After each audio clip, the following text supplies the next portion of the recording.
Good morning, everyone. I'm Jannat and we are delighted to have all of you here today. As you know, today we are going to have a seminar on the topic The New Bangladesh Achievements, Challenges, and the Path Ahead, arranged by Dhaka Tribune along with the support from the Royal Norwegian Embassy, Dhaka. Without further ado, now I would like to introduce our special guest, His Excellency Håkon Arald Gulbrandsen, the Ambassador of Norway in Bangladesh. Our panelists for this seminar are Mr. Shafiqul, Press Secretary to the Chief Advisor, Government of Bangladesh. Next, Mr. Manindra Kumar Nath, Acting General Secretary, Bangladesh Hindu Buddhist Christian Unity Council. Ms. Khushi Kabir, Coordinator of Nijera, Kori. Next, Barrister Rumeen Farhana, International Affairs Secretary, Bangladesh National Party. Barrister Fuaad Abdullah, Joint Member Secretary, Amar Bangladesh Party. Nazifa Jannat, Coordinator of East-West University Anti-Discrimination Student Movement. And last but not the least, Eidul Foysal, Coordinator, DU, Dhaka University Anti-Discrimination Student Movement. And our moderator for today's discussion is Mr. Zafar Sobhan, Editor-in-Chief of Dhaka Tribune. Firstly, I would like to invite our special guest, His Excellency, Ambassador of the Royal Norwegian Embassy, Mr. Håkon Arald Gulbrandsen, to come to the podium for the opening speech.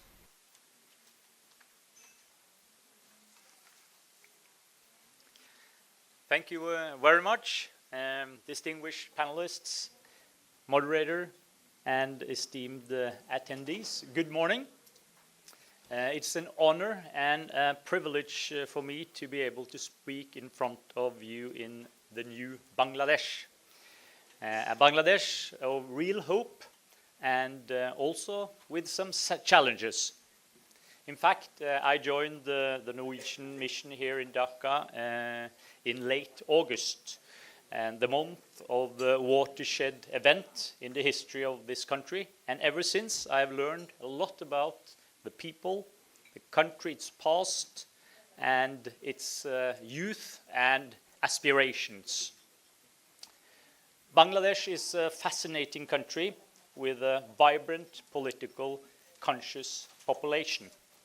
But Bangladesh also has a lot of challenges to deal with, as I understand, which is to make a transition to a durable and properly functional democracy and a society of fairness, justice, opportunities for all, good governance, diversity, development, tolerance, inclusion, safety, plurality, climate resilience, and also one free of corruption.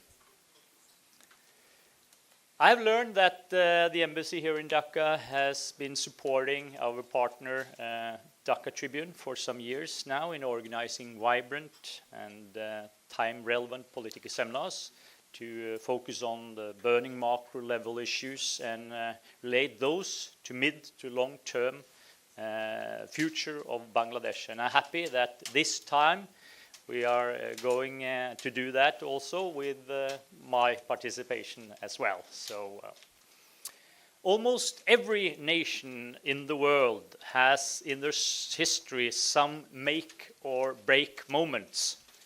Bangladesh is probably passing through one such now. And I'm hoping the key stakeholders in Bangladesh, some representatives of whom are present here, both in the panel and in the audience, will steer the country towards right direction collectively. Norway has always been a good and old friend of Bangladesh and will remain so in the coming years to support Bangladesh in its onward journey. Our relationship has been elevated from development partnership to business and investments However, Norway still contributes to Bangladesh development through the UN system and also with some embassies-run projects. Norway firmly believes certain collective values like participatory political system, democracy, universal human rights, freedom of expression, equality and non-discrimination and rule of law domestically, and also a rule-based international order. Norway also believes in resolving conflicts or reaching to some consensus through civilized political dialogue, and sometimes does such facilitation internationally. Some people call it brand Norway. For last few years, with the help of our partner Dhaka Tribune, we tried to bring a bit of brand Norway here in Bangladesh. I'm very happy to see the panelists, some of whom are part of the change making and some with a great expertise on their subject matters. The audience also looks fabulous. Like the audience, I'm expecting some interesting and insightful discussions on the ground, the reality of Bangladesh and some directions for the future. Nothing much from my side at this moment, and let's this much anticipated seminar begin. So, thank you.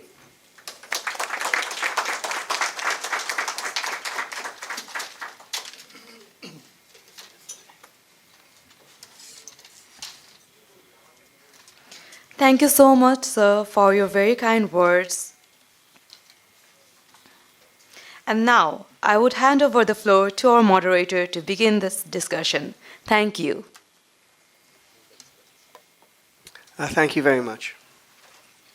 Good morning. Welcome to our panel discussion on the new Bangladesh. Let me tell you a little bit about the format I am envisioning.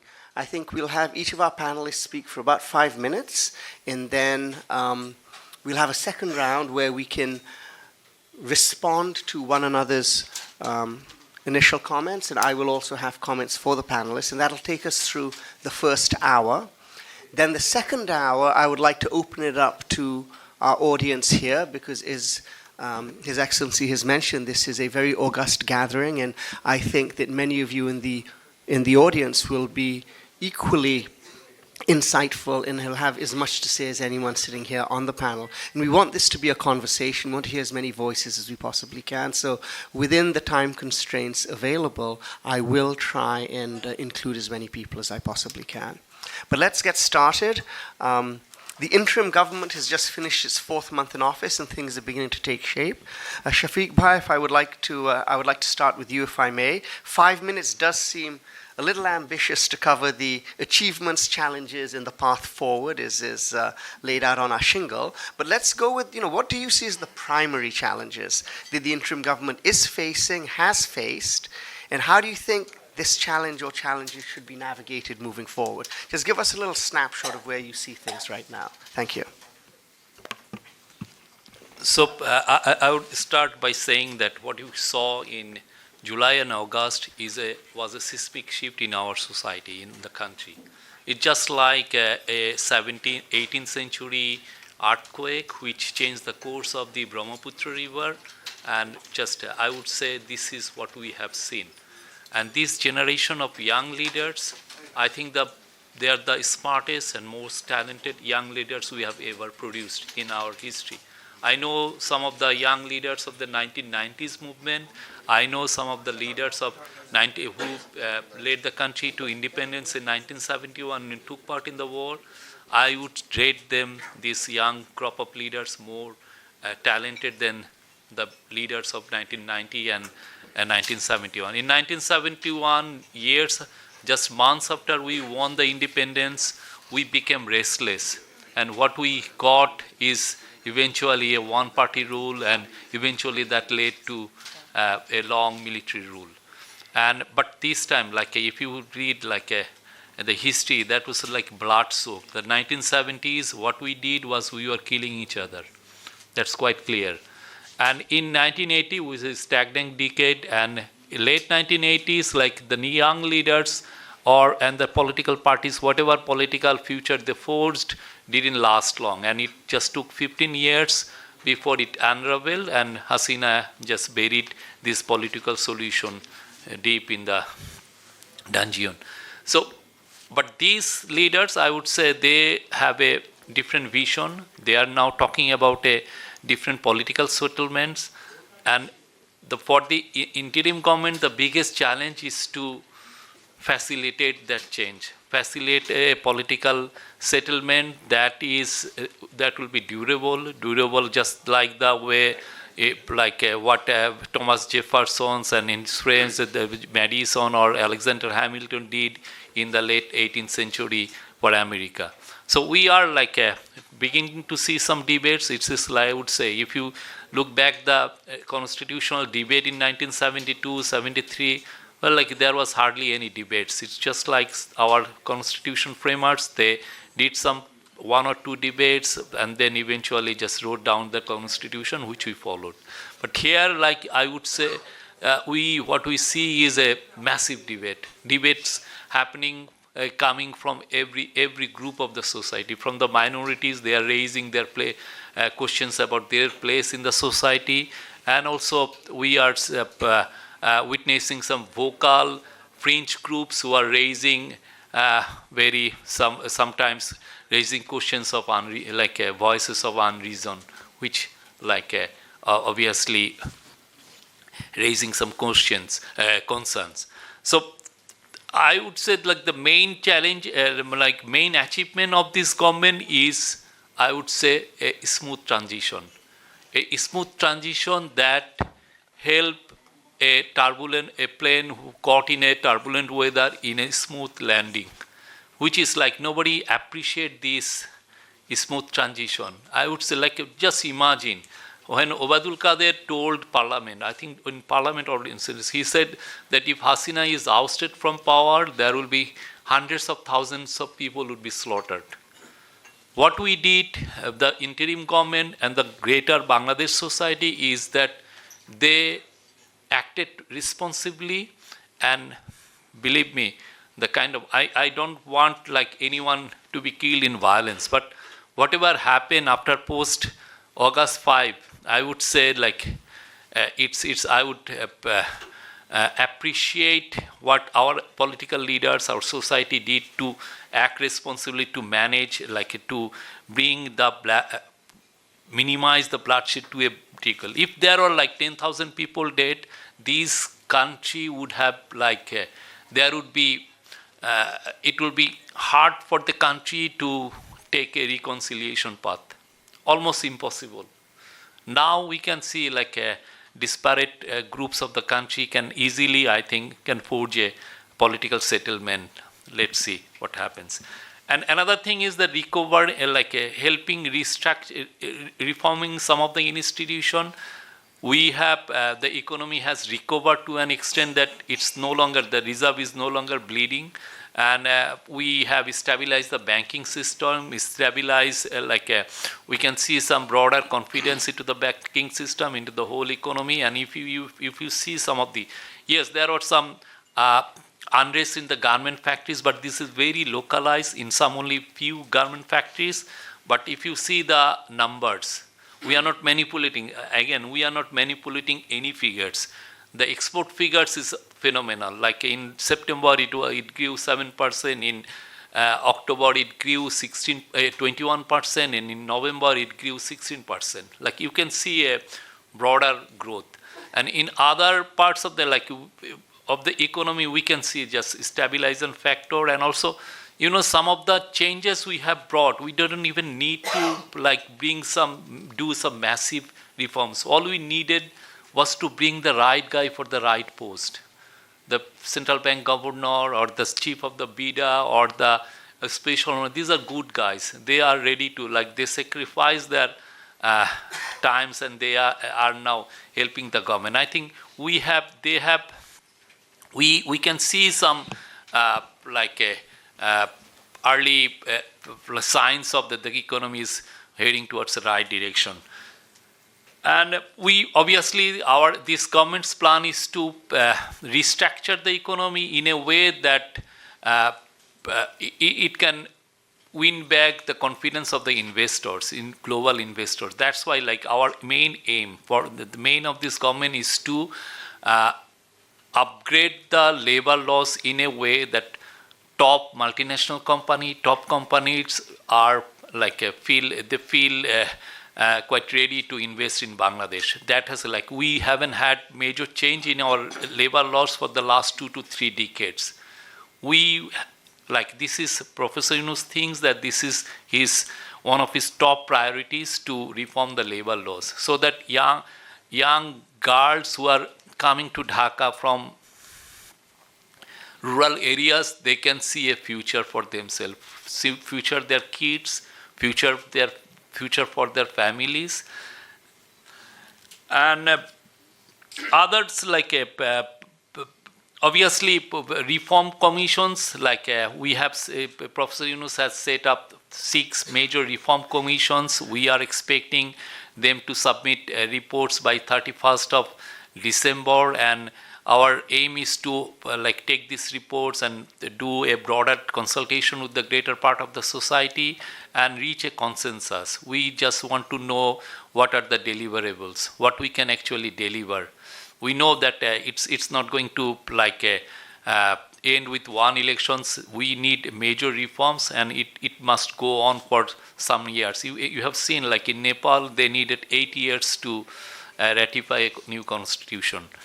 So what our job would be to reach a consensus among the political parties, among the bigger section of the society, and then once we know that these reforms we can implement, once we implement it, we will hold the elections. I don't know, like a lot of questions are there when the election will be held, but what we see is that these reforms will determine the time frame of the election. That's our stand. If we say that election will be held in December 2025 or 26, it will be just insincere for our part. We think that these reforms, whatever the political parties agree upon, is going to determine the date of elections. And the challenges, I would say the major challenges is obviously high expectation. Everyone thinks that this is their government, and obviously they hit the streets with all sorts of demand. And there are so much pent-up anger among some people. They want to just let the government know that this is, here we are, you have to listen to what we... So that's why you have seen, some people say that this is a chaos. It's not a chaos. We say it's a reflection of their high expectation.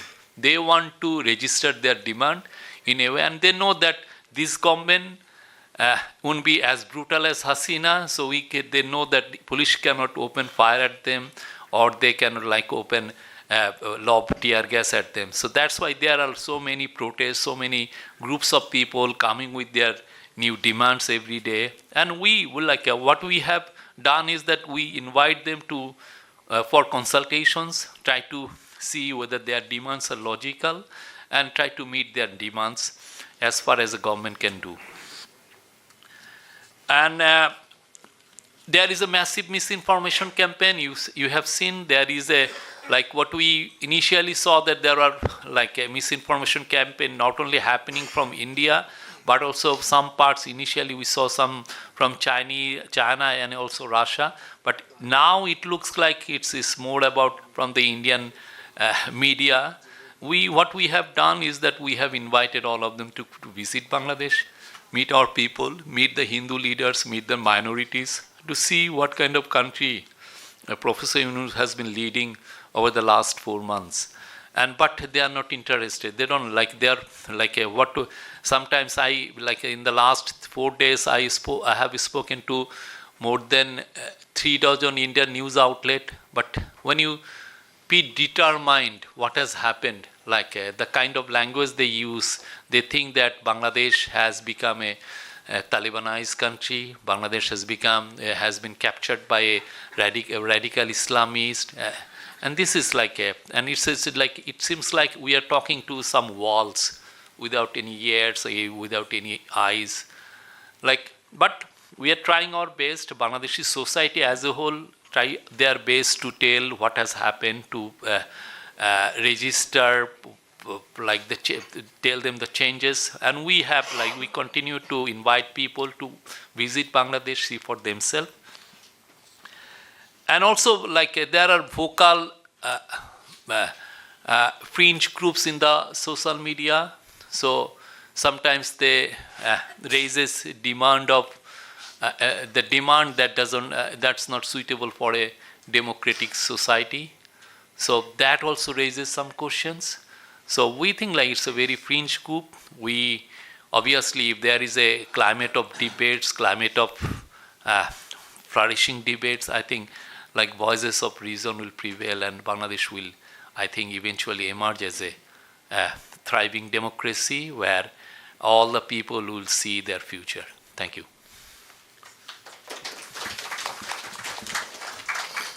Thank you, Shafiq. I think that you did a very good job of laying out how we got here and where things are at present. I'm going to now bring in Khushi Kabir, who is a veteran human rights practitioner. And how do you see the current state of human rights under this government, both in comparison to its predecessor, but also in its own right? What concerns you? What are your hopes? Which of these hopes have been fulfilled and remain to be fulfilled? And what do you think can be done to improve things? Thank you, Zafar. Big task. I'll just say that this is December. And for those of us who are alive and kicking and remember 1971, this month means a lot to us. And while we don't want to stay in a quagmire of the past, you do not forget history, because history is which makes you where you are. And I think it's also very important to understand when we talk about the new Bangladesh is why has this happened, and why was there such a huge populist mass movement? And the reasons being, I think everybody knows very well, there was no opposition at all. If there's no opposition, there's no accountability. If there's no accountability, it leads to dictatorship and autocracy, which leads to, a small coterie taking every benefits, corruption at a hard level, and human rights violations, which you talked about, which we were always in the forefront of, an economic breakdown, etc., and the law and order situation. Now, so what do we look at? The new, a lot of, I think whenever there's been a huge mass uprising like there has been, and people's expectations are very high.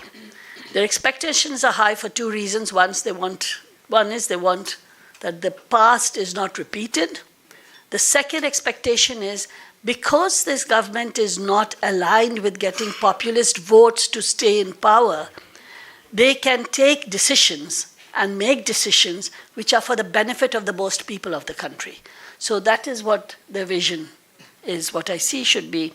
And I think one of the major achievements, and I look forward to seeing the officially distributed the papers of the commissions, the 10 commissions that have been set up.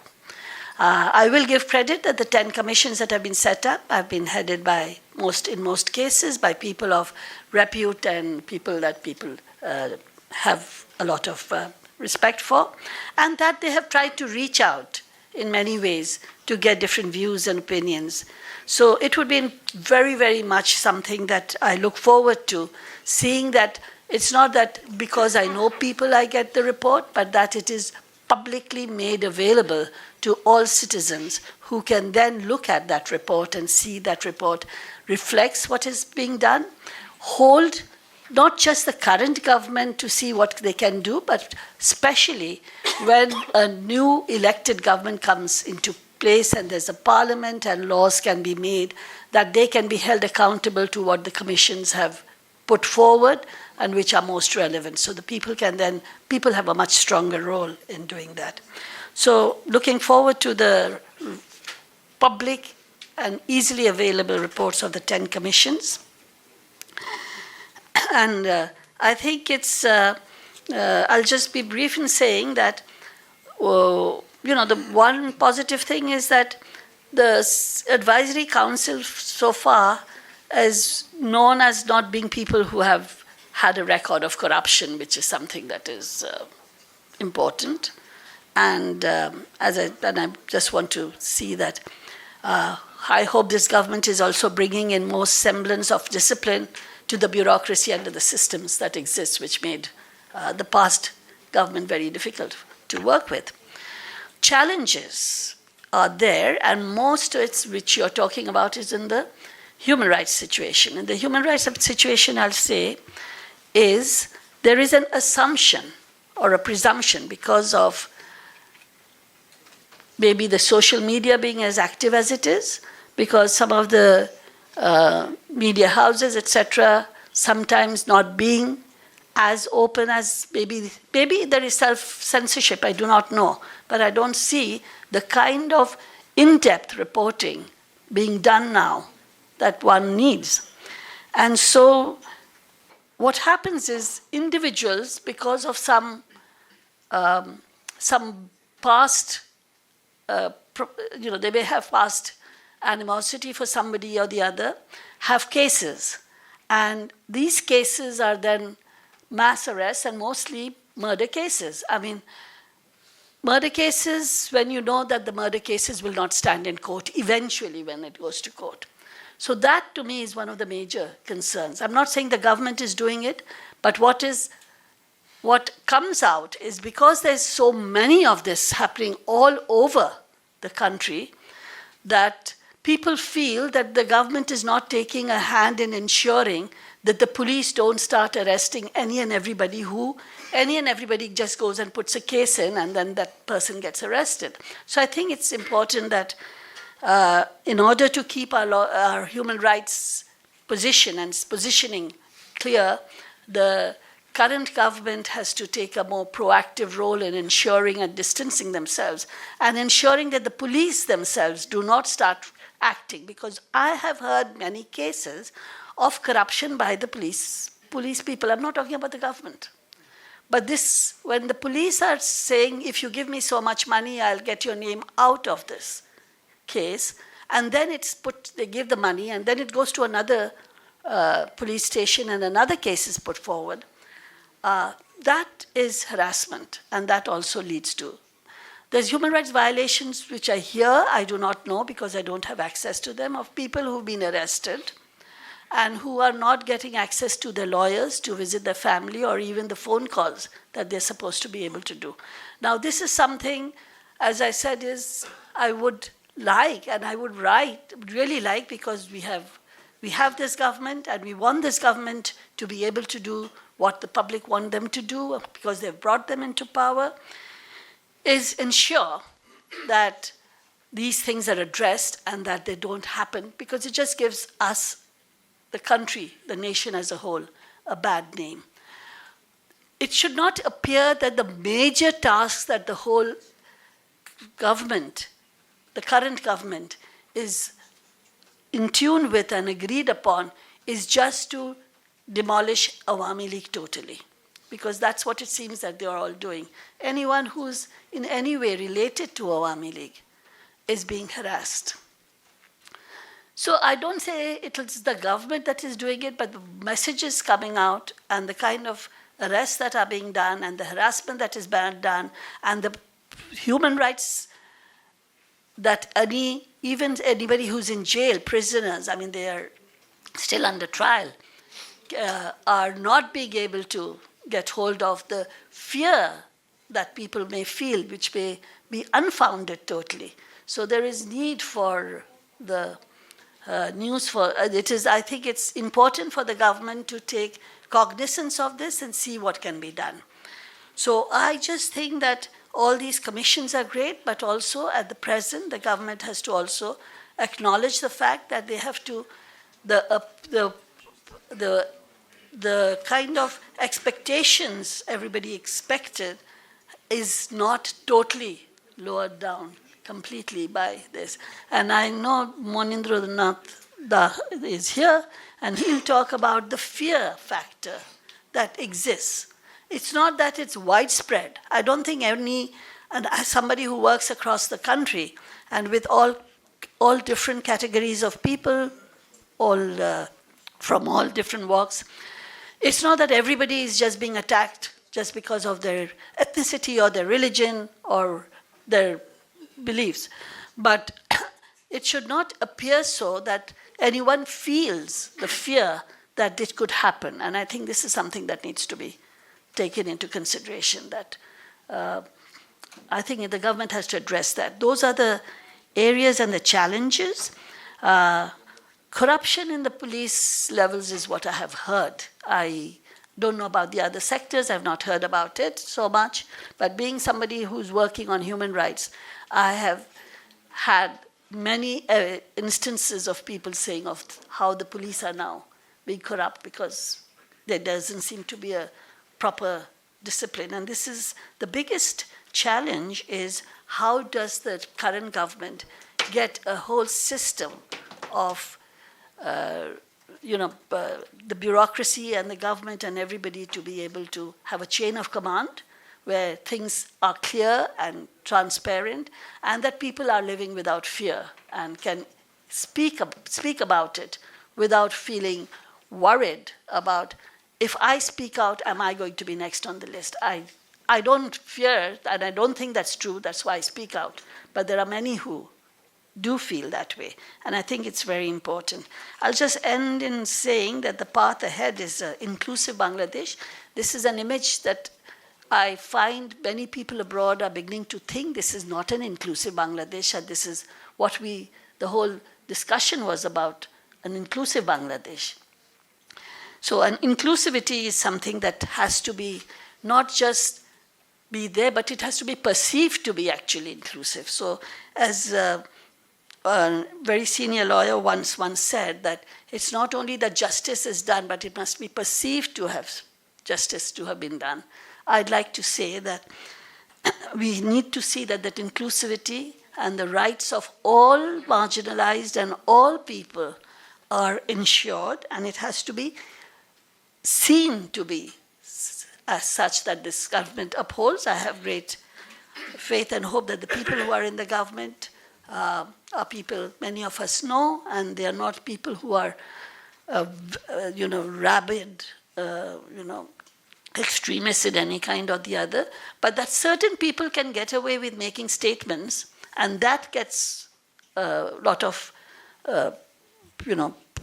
thing in the social media and papers, is what is worrying and needs to be looked at. One doesn't want to curb freedom of expression, but one doesn't want false news to be perpetuated in such a way that I spend half my time to telling people, no, what you're hearing is just exaggeration. I think what Mr. Shafiqul first said, that, a lot of fake news that is being spread about is, as citizens, we also need to do damage control.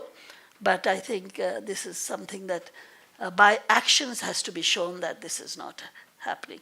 So, and I would just say that the human rights violation, I'll just end, is as a woman, the kind of individual that people on the streets, no matter whoever they may be, feel that they have right to address you, attack you, criticize you on the way you dress, is a sign that is disturbing. As I said, again, I will make it clear, I'm not saying what the actions of the average, some person on the street is doing is a reflection of what the government is doing. But that the fact that the person can get away and create that fear in the minds of people is a human rights violation. And I would like the government to be able to take cognizance of all this and ensure that everybody has the right to be free and walk without fear. Thank you. Thank you, Khushi. We'll definitely come back to you, especially in terms of your last point, where I think it requires more discussion in terms of, where do women stand in this new Bangladesh, and what can we do to ensure that women's rights and women's participation and women's inclusion.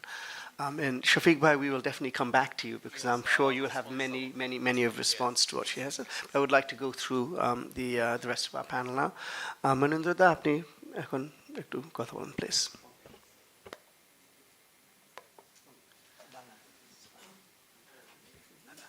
Good morning, everyone. Thank you, Mr. Zafar, Sobhan, editor, Dhaka Tribune, for inviting me to tell our pain today's seminar. I would like to tell Bangla. এখানে ambassador রয়েছেন বিভিন্ন Spain, Sweden এবং আমাদের অত্যন্ত শ্রদ্ধাভাজন ব্যক্তিত্ব আমাদের সামনে রয়েছেন। এখানে আলোচকবৃন্দ ইতিমধ্যেই শফিকুল আলম সাহেব একেবারেই বর্তমানে সরকারের অবস্থানটুকু উনি তুলে ধরেছেন। এখানে খুশি কবির বা কিছুটা উনি বলেছেন, আপনারা সকলেই শুনেছেন। আমি বলতে চাই যে আজকে বাংলাদেশ হিন্দু বৌদ্ধ খ্রিস্টান ঐক্য পরিষদের কেন জন্ম হলো। জন্মটি 1988 সালে। এটি আপনারা অনেকেই যারা এদেশের কে নিয়ে চিন্তা করেন সকলেই জানেন। এক বৈষম্য বঞ্চনার বা বিভিন্ন একটি প্রেক্ষাপটেই জন্ম। তার পরবর্তীতে দীর্ঘ সময় আমরা প্রায় 50টি বছর অতিক্রান্ত করেছি। আমরা এই বাংলাদেশের সকল জনগোষ্ঠীর সাথে মিলেমিশেই আমাদের চলার একটি অবস্থান। এর থেকে বাইরে অন্য কিছু ভাবনার কোনো সুযোগ নেই, কারণ আমি এখানকার নাগরিক, এখানে বেড়ে উঠেছি এবং এখানেই আমাকে ভবিষ্যতে থাকতে হবে। কিন্তু এটি বাস্তবতা।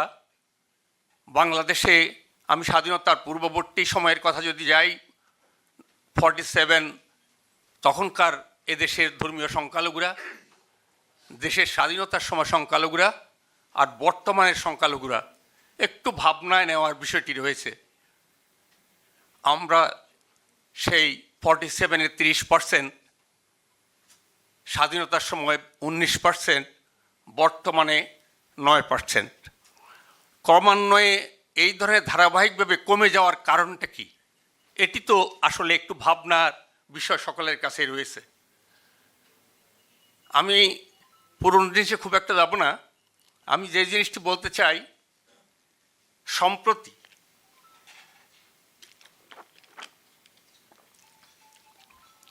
এখানে also mentioned the new Bangladesh and achievement challenge and path ahead.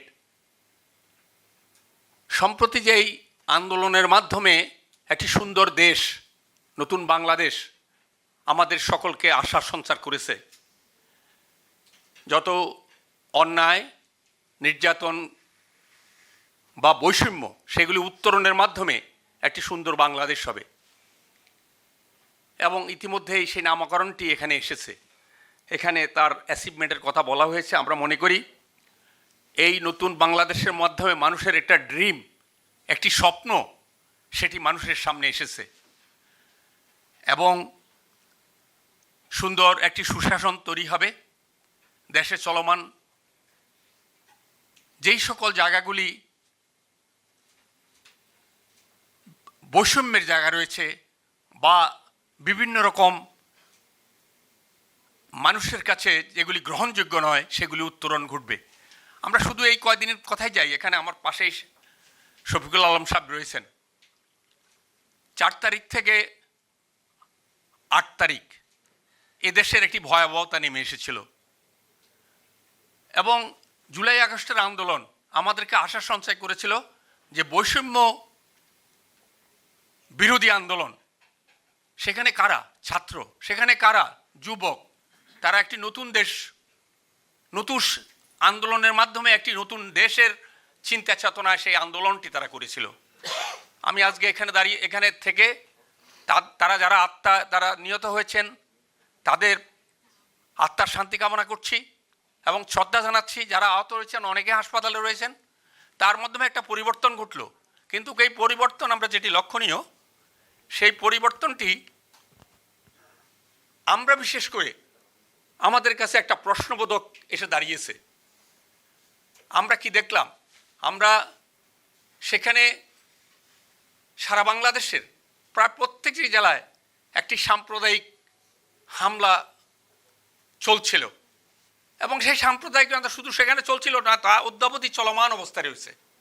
আমরা বাংলাদেশ হিন্দু বৌদ্ধ খ্রিস্টান ঐক্য পরিষদ অত্যন্ত জেন্টল ওয়েতে, অত্যন্ত সত্য একটি বস্তুনিষ্ঠ একটি অবস্থান থেকে 2010টি ঘটনার একটি তথ্য প্রকাশ করেছি। সেখানে মৃত্যু আছে, সেখানে মৃত্যু বলতে হত্যা আছে, ধর্ষণ আছে, মন্দিরে হামলা আছে, বাড়িঘরে অগ্নিসংযোগ রয়েছে। কিন্তু আমরা কি দেখলাম? সেগুলি একটু বিতর্কিত হচ্ছে, সেগুলি বলতে চাচ্ছে যে এগুলি সত্য নয়, এগুলি রাজনৈতিক, এগুলি সাম্প্রদায়িকতা নয়। আমরা এই ধরনের আমরা সেই 4 তারিখ থেকে 8 তারিখ পর্যন্ত মানুষের আত্মচিৎকার শুনেছি, নানা প্রান্ত থেকে তাদের ভয়াবহতার কথা বলেছে। সেই যেই হোক না কেন, কে কি করে না করে সেদিকে আমি যাচ্ছি না, কিন্তু ঘটনাগুলি ঘটেছে। এতে পুরো দেশে একটি ট্রমা, ধর্মীয় সংখ্যালঘুদের উপর একটা ট্রমা বিরাজমান, এবং সেই ঘটনাসমূহকে চলমান অবস্থায় আমি এখানে শফিকুল আলম সাহেব আছেন, এটির বাস্তব আমরা ইউনাইটেড নেশনের কাছে পর্যন্ত, যেহেতু এই ঘটনার প্রেক্ষাপটে যে পরিবর্তন হয়েছে, যেই ধরনের ঘটনাগুলি ঘটেছে, সেটা জাতিসংঘের একটি তদন্তের কথা বলেছি, সেখানে ফ্যাক্ট ফাইন্ডিং কমিটি এসেছে, তারা দেখেছে। এটাকে মেনে নিয়ে উত্তরণ আমরা চাচ্ছি, সত্যকে সত্য বলা এবং তার পরবর্তীতে সুন্দর একটি বাংলাদেশ গড়া। আমরা তো এতে সকলেই কন্ট্রিবিউট করতে চাই। এদেশের বৃহত্তর জনগোষ্ঠীর সাথে আমরা যারা ধর্মীয় জন্মগতভাবে ধর্মীয় জাতিগত সংখ্যালঘু, তাদের ভিতরে কোনো রকম বিভেদের একটি জায়গায় না থেকে যেই স্বপ্ন স্বাধীনতার সময় মানুষ দেখেছিল, সাম্য, মানবিক মর্যাদা, ন্যায় বিচার, এই ধরনের ঘটনা তো একেবারে চলমান। সেই আমরা 2001 সাল থেকে 2006 সাল দেখেছি, সেখানে কমিশন হয়েছে, শাহাবুদ্দিন কমিশন। আমরা বাগজি মসজিদের সময়, বাগজি মসজিদকে কেন্দ্র করে 1990, আমার মনে হয় যে কোনো বিবেকবান মানুষের কাছেই এই ধরনের ঘটনা ঘটতে পারে, কিন্তু আমি যদি ঘটনাকে প্রশ্রয় দেই, কিন্তু তাতে তো আমি আগাতে পারবো না। আমাকে যদি এগুতে হয়, এগুলিকে অ্যাড্রেস করতে হবে। আপনি এগুলি অ্যাড্রেস না করে কী ধরনের সুন্দর বাংলাদেশ দেখবেন? এটা হতে পারে না। একটি মানবিক বাংলাদেশ গেলে সেইগুলিকে দেখতে হবে। আজকে এই সম্প্রদায়ের ভিতরে হরিজন, দলিত, যারা একেবারেই তাদের জীবনের গড়ে ওঠার যে পেশাগত দিক, সেগুলি অবর্তমান। তাদের বাসস্থান, ভূমি নাই, সেই ভূমির কোনো ব্যবস্থা করা হচ্ছে না। তারা একটি খুপরির মধ্যে বসবাস করে হাজার হাজার লোক। সেই হাজার হাজার লোকের জায়গাগুলো আমরা লক্ষ্য করেছি এর আগে, সেইগুলিকেও সেখান থেকে তাড়িয়ে দিয়ে তাদেরকে কোনো ব্যবস্থা না করে সেই ধরনের করা হচ্ছে। তার মানে মানবতার একটি কর্মকাণ্ড চলছে। আমি বেশি খুব একটা যাচ্ছি না, পরবর্তীতে হয়তো আলাপ আলোচনা হবে। আমি এই কথাই বলতে চাই, আমরাও স্বাধীনতা যুদ্ধে, আমি ব্যক্তিগতভাবে আমার ফাদারকে লস করেছি, উনি শহীদ হয়েছেন। আমার পরিবারের বড় ভাই মুক্তিযোদ্ধা। আমি এই কথা বলছি না, এই দেশটাকে আমরা ভালোবেসেই চলেছি। আমরা বৈষম্য, এখানে মানুষে সম্প্রদায়গত, হিন্দু, মুসলিম, বৌদ্ধ, খ্রিস্টান, আদিবাসী, ক্ষুদ্র নৃগোষ্ঠী আজকে পাহাড়ে কী করছে? সেখানে তো সেই 100% পাহাড়ি জনগোষ্ঠী সেখানে বিলীন হতে হতে সেটা 50%-এর নিচে নেমে এসেছে। কেন? তাদের উপর কেন এই অত্যাচার? কেন তাদের সেই সত্যিকারভাবে তাদেরকে বেঁচে থাকার জন্য যেই ব্যবস্থা করা, সেটা করা হচ্ছে না। আমরা তো অতীতের দিনগুলিতে, আমি জানি না আমাদের সেই, এই যে বিশেষ করে দুটি কথা বলে আমি শেষ করব। ছাত্র আন্দোলনের সময় হিন্দু, বৌদ্ধ, খ্রিস্টানের যে নির্যাতন, সেই প্রেক্ষাপটকে দিয়েই কিন্তু সনাতনী জাগরণ মঞ্চ তৈরি হয়েছে। আপনারা দেখেছেন সেই শাহবাগে যখন হিন্দু সম্প্রদায়ের লোকগুলি মারা গেছে, সেখানে জাগরণী মঞ্চ তারা সনাতনী আন্দোলন বলে সেটাকে নামকরণ করেছে। পরবর্তীতে সনাতনী জোট, এগুলি সেখানেই গড়ে ওঠা, শাহবাগে গড়ে ওঠা, প্রেস ক্লাবের সবই গড়ে ওঠা। কি তারা চেয়েছে? তারা চেয়েছে তাদের 8 দফা দাবি। কি আছে 8 দফা দাবি? যেখানে ন্যায্যতার কথা নাই সেখানে মাইনরিটি প্রোটেকশন অ্যাক্ট। আমরা তো মাইনরিটি প্রোটেকশন, দেশে যদি সকল লোক সম অবস্থান দরকার, মাইনরিটি প্রোটেকশন আমাদের দরকার নাই। কিন্তু চলমান অবস্থানে দেখেছি অতীতের সরকারগুলো যে ধরনের বিহেভ করছে মাইনরিটিদের সাথে, তাদেরকে চলে যাওয়ার জন্যেই তাদের শাসনের একটি জায়গা, ওই জায়গাটুকু দখল করাই তার কাজ। এতে করে তার সুন্দর দেশ হতে পারে না। তো সেই সকল দিক থেকে মাইনরিটি কমিশন, সেখানে রয়েছে বিশেষ করে বৈষম্য বিরোধী অ্যাক্ট,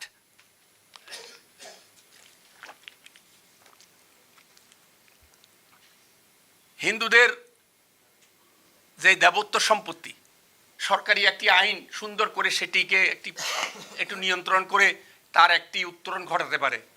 আর সেই জায়গা জমি নিয়ে দখল করে করে ভূমিখোরা এদেশের যে অসৎ রাজনীতিবিদ, চরিত্রহীন রাজনীতিবিদেরা সেইগুলি জায়গাগুলি দখল করার জন্য দেশে অস্থিরতা তৈরি করে। তাহলে আপনাকে যদি সত্যিকারভাবে সুন্দর দেশ গড়তে হয়, আপনাকে ওইগুলিকে অ্যাড্রেস করতে হবে। ওইগুলি অ্যাড্রেস না করলে তো সুন্দর দেশ হবে না। তাই আমি বলবো আমাদের অন্য কোনো দিক থেকে নয়, এদেশের যেই সকল বৈষম্যগুলি রয়েছে এবং মানবিক দিক থেকে এই বৈষম্যের উত্তরণ ঘটানো দরকার। সে উত্তরণ ঘটানোর জন্য যা কিছু করার জন্য, বিশেষ করে এই আমরা একটা স্বপ্ন দেখেছিলাম, অত্যন্ত সম্মানিত ব্যক্তি, সারা বিশ্বে যিনি পরিচিত, উনি দায়িত্ব নিয়েছেন। উনি প্রথমেই বলেছেন আমরা উই আর ওয়ান ফ্যামিলি, কিন্তু আমরা আজকে 3-4 মাসের মধ্যেই সেই শব্দটির উপরে আস্থা রাখতে আর আমরা পারছি না। কারণ আমাদের যেই ঘটনা চলমান রয়েছে সেই জায়গাতে নাই, কমিশন করা হচ্ছে, সেখানে মাইনরিটি রিপ্রেজেন্টেটিভ নাই। এভরিহোয়ার একে পূজা অর্চনা করতে হচ্ছে পুলিশ বেষ্টিত, আর্মি বেষ্টিত। সেই আমাদের প্রধান উপদেষ্টা উনি চিফ অ্যাডভাইজার বলেছেন যে এই পুলিশগুলি তো আমাকে তো ছুটি আমরা এনজয় করতেছি, যে আমাদেরকে যে পাহারা দিয়ে রেখেছে ওদের ছুটি ওরা তো এনজয় করছে না, তাহলে ওরা তো ছুটি পেল না। এই ধরনের পূজা অর্চনা তো আমি চাই না। আমার ফেস্টিভ্যাল, এই ধরনের ফেস্টিভ্যাল তো আমি চাই না। কিন্তু তার বাস্তব চিত্র দিতে হবে। আজকে আপনারা সবাই ঐক্যবদ্ধ হয়েছেন, প্রত্যেক রাজনৈতিক দল ঐক্যবদ্ধ হয়েছে, কিন্তু সেখানে তো এই যে ধর্মীয় সংখ্যালঘুদের যে সাম্প্রদায়িকতা, সেই জায়গার থেকে উত্তরণের কথাটি কেন আপনারা সামনে আনছেন না? সেটা তো আপনার সামনে আনা দরকার। আমরা তো এটাই চাই আপনাদের কাছে। আপনারা একদিনে সেটা শেষ হবে না। সামনের দিকে চলতে গেলে, সে বাংলাদেশ গড়তে গেলে, আজকে বহির্বিশ্বের বিভিন্ন জায়গাতে কথাগুলি উঠে বা আমাদের এই ধরনের কথাগুলি, পেইনের কথাগুলি বিভিন্ন জায়গা থেকে বলছে, আমাদের কাছে লজ্জা লাগছে। আমাদের দেশে আমরা থেকে বহির্বিশ্বের থেকে কেন কথা বলবে? তো এখানে তো ঘটছে, সেটাকে তো উত্তরণ ঘটাতে হবে। ধন্যবাদ। সুন্দর একটি বাংলাদেশ হোক, এটিই চাই। ধন্যবাদ। ধন্যবাদ। আমি একটু আপনার কথা একটু অনুবাদ করি for the those in the audience who may not have been following it. Okay. There's a lot to unpack, but I'll try and do a impressionistic translation rather than a word-for-word translation. I think that'll probably be the most useful.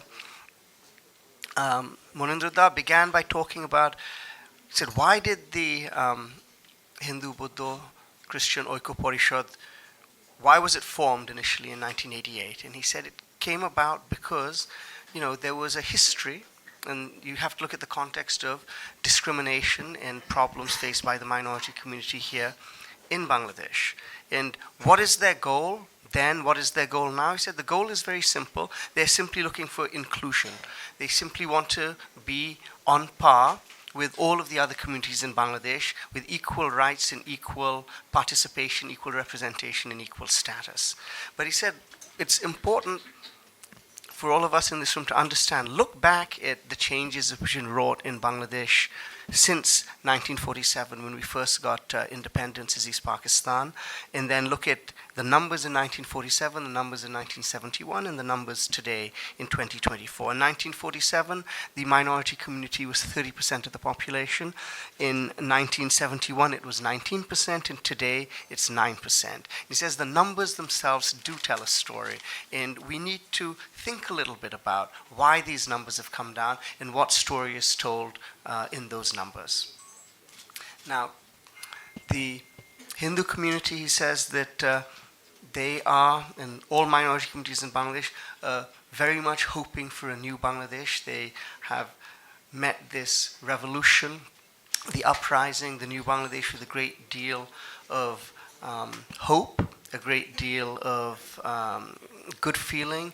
They feel that maybe they had hoped that a lot of the problems they had faced in the past, a lot of the discrimination, a lot of the injustice which the minority community felt was not being addressed, that this could now be addressed moving forward. And they're looking at this as an opportunity. They're looking at this as a way to really fulfill the dream of the minority communities.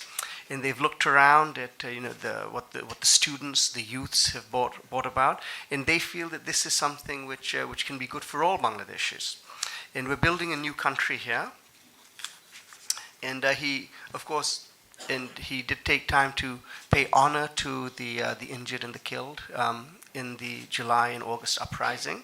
But the question he wants to ask is that since August 5th, what has the minority community seen since then? Have they seen their aspirations and hopes and dreams fulfilled in the last 4 months? And he would say that the experience of the last 4 months has been a disappointment for the minority community. He mentioned specifically of 210 incidents. I think that was the number. 210 বছর না 2000 2010. So 2,000 incidents which have come out in a report, and they're ongoing, which have come out in a report brought out by the Parishad. And he said they are including killings, rapes, arson, temple burnings, and they are still going on.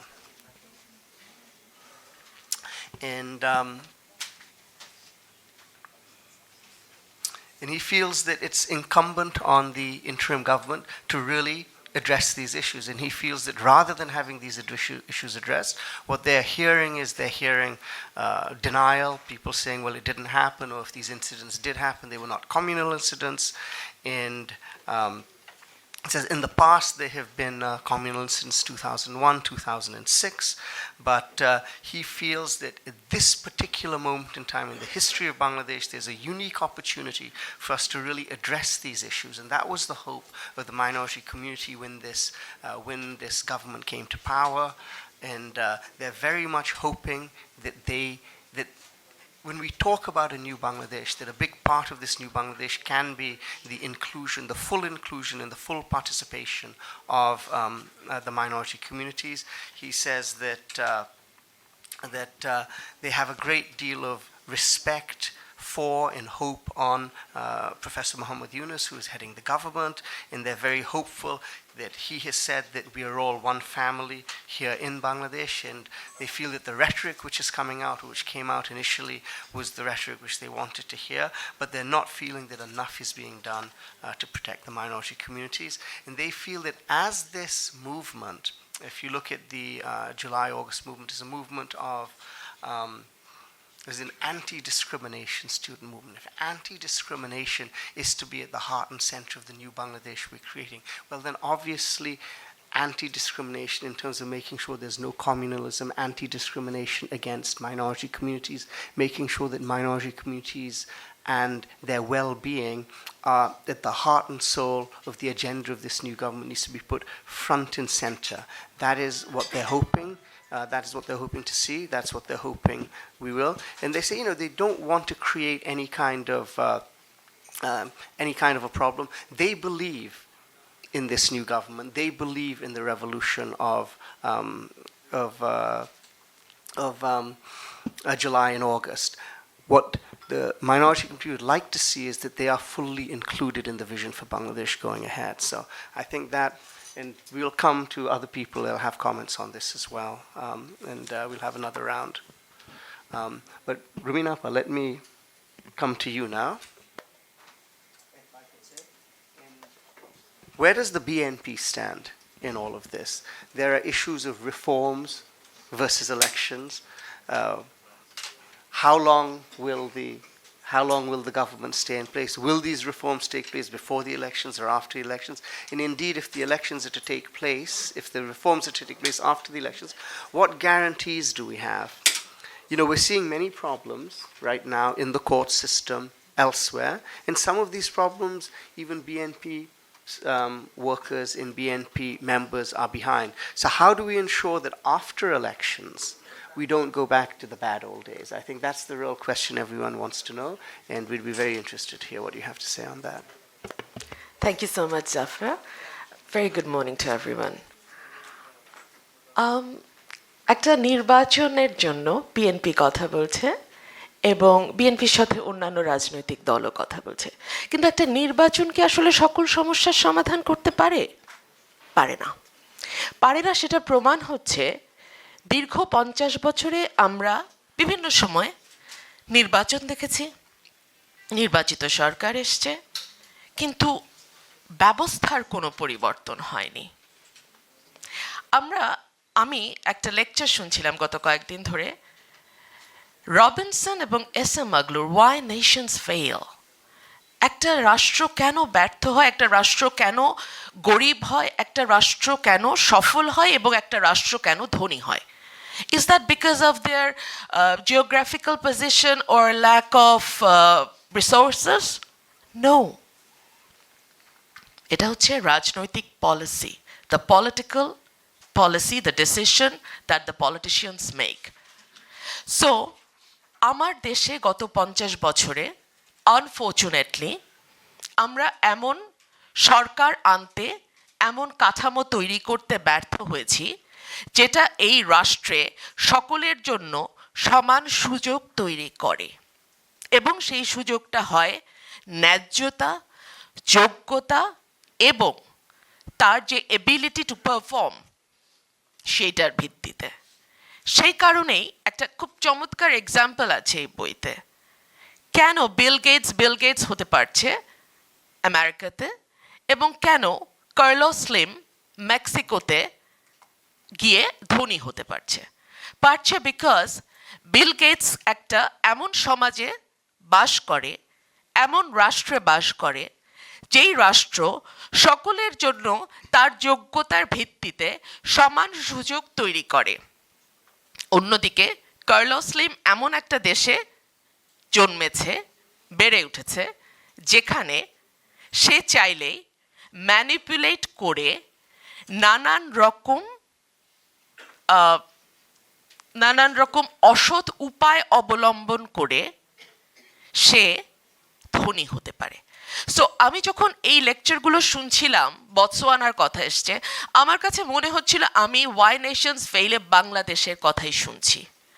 So যতক্ষণ পর্যন্ত না আমরা পুরো রাষ্ট্র কাঠামোটাকে বদলাতে পারছি, যতক্ষণ পর্যন্ত না আমরা সকলের জন্য সমান সুযোগ তৈরি করতে পারছি, এবং যতক্ষণ পর্যন্ত না আমরা পিক অ্যান্ড চুজের নীতি থেকে বেরিয়ে এসে একটা পলিসি ঠিক করতে পারছি যেই পলিসিটা সকলের জন্য সমানভাবে অ্যাপ্লিকেবল হবে, ততক্ষণ পর্যন্ত আসলে যতই আমরা পরিবর্তনের কথা বলি না কেন, that change is not possible. So আমাদের সামনে যে চ্যালেঞ্জটা, achievement is there obviously. More than 2,000 people have lost their life in the last 1.5 months. More than 25 to 30,000 people were injured. Many have lost their eyesight. So we have given enough to get a better country. Our sacrifice is enormous. We have sacrificed our life in 1971. We did it again in 2024. But for what? To get a better Bangladesh, to get a new Bangladesh, where everyone will get the equal opportunity, where everyone will be judged according to their competence, according to their ability, according to their merit, and the country will protect them. The country will not facilitate someone just because they like his face, just because whatever. Whatever. So, yes, we fought for a new Bangladesh over and over again, and I believe it is a new chance all over again to start afresh. So it is our decision whether we will do it or we will go back to the original position. Now, the question is whether an election can solve all the problems. No, of course, it cannot. But we can hope to have an election where all the parties can participate, where all the candidates will get the equal chance to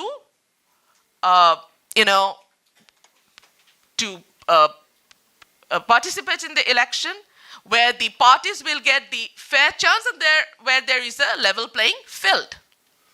In last 15 years, we were deprived. We were not being able to choose our government. More than, I don't know, I think it's 1/3, right? Who couldn't give vote in their entire life. 1/3 of the population. Probably, almost, yes. Voters. They couldn't give the vote in their entire life. We don't want to get the same system back, number one. Number two, এই বৈষম্য বিরোধী আন্দোলনে বারবার বলা হয়েছে রাষ্ট্র কাঠামোর পরিবর্তন. We want to change the entire system. What system we are talking about?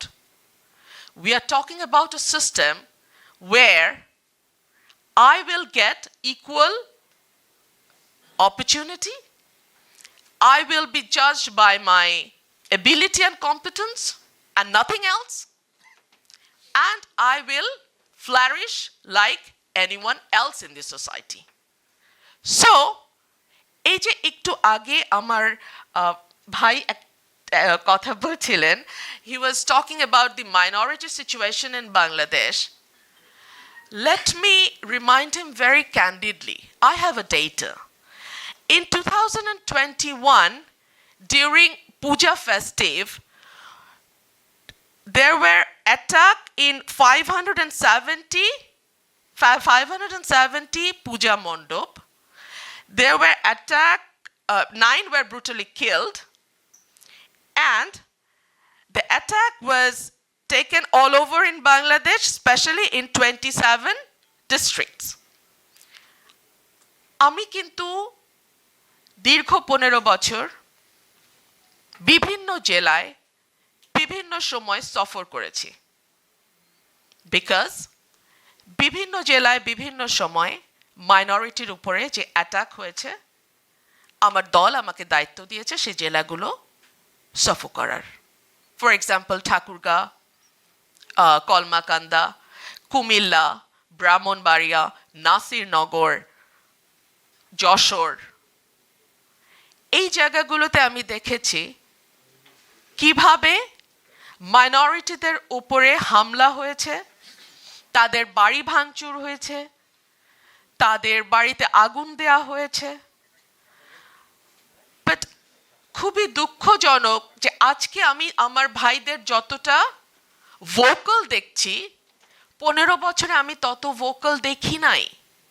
15 বছরে যদি তারা তাদের ভয়েস রেইজ করতো the way they're doing it now, I'm more than sure that these incidents that he was mentioning before wouldn't have taken place. So এই যে cherry Peking, আমি এই সময় চুপ থাকবো আর আমি ওই সময় কথা বলবো।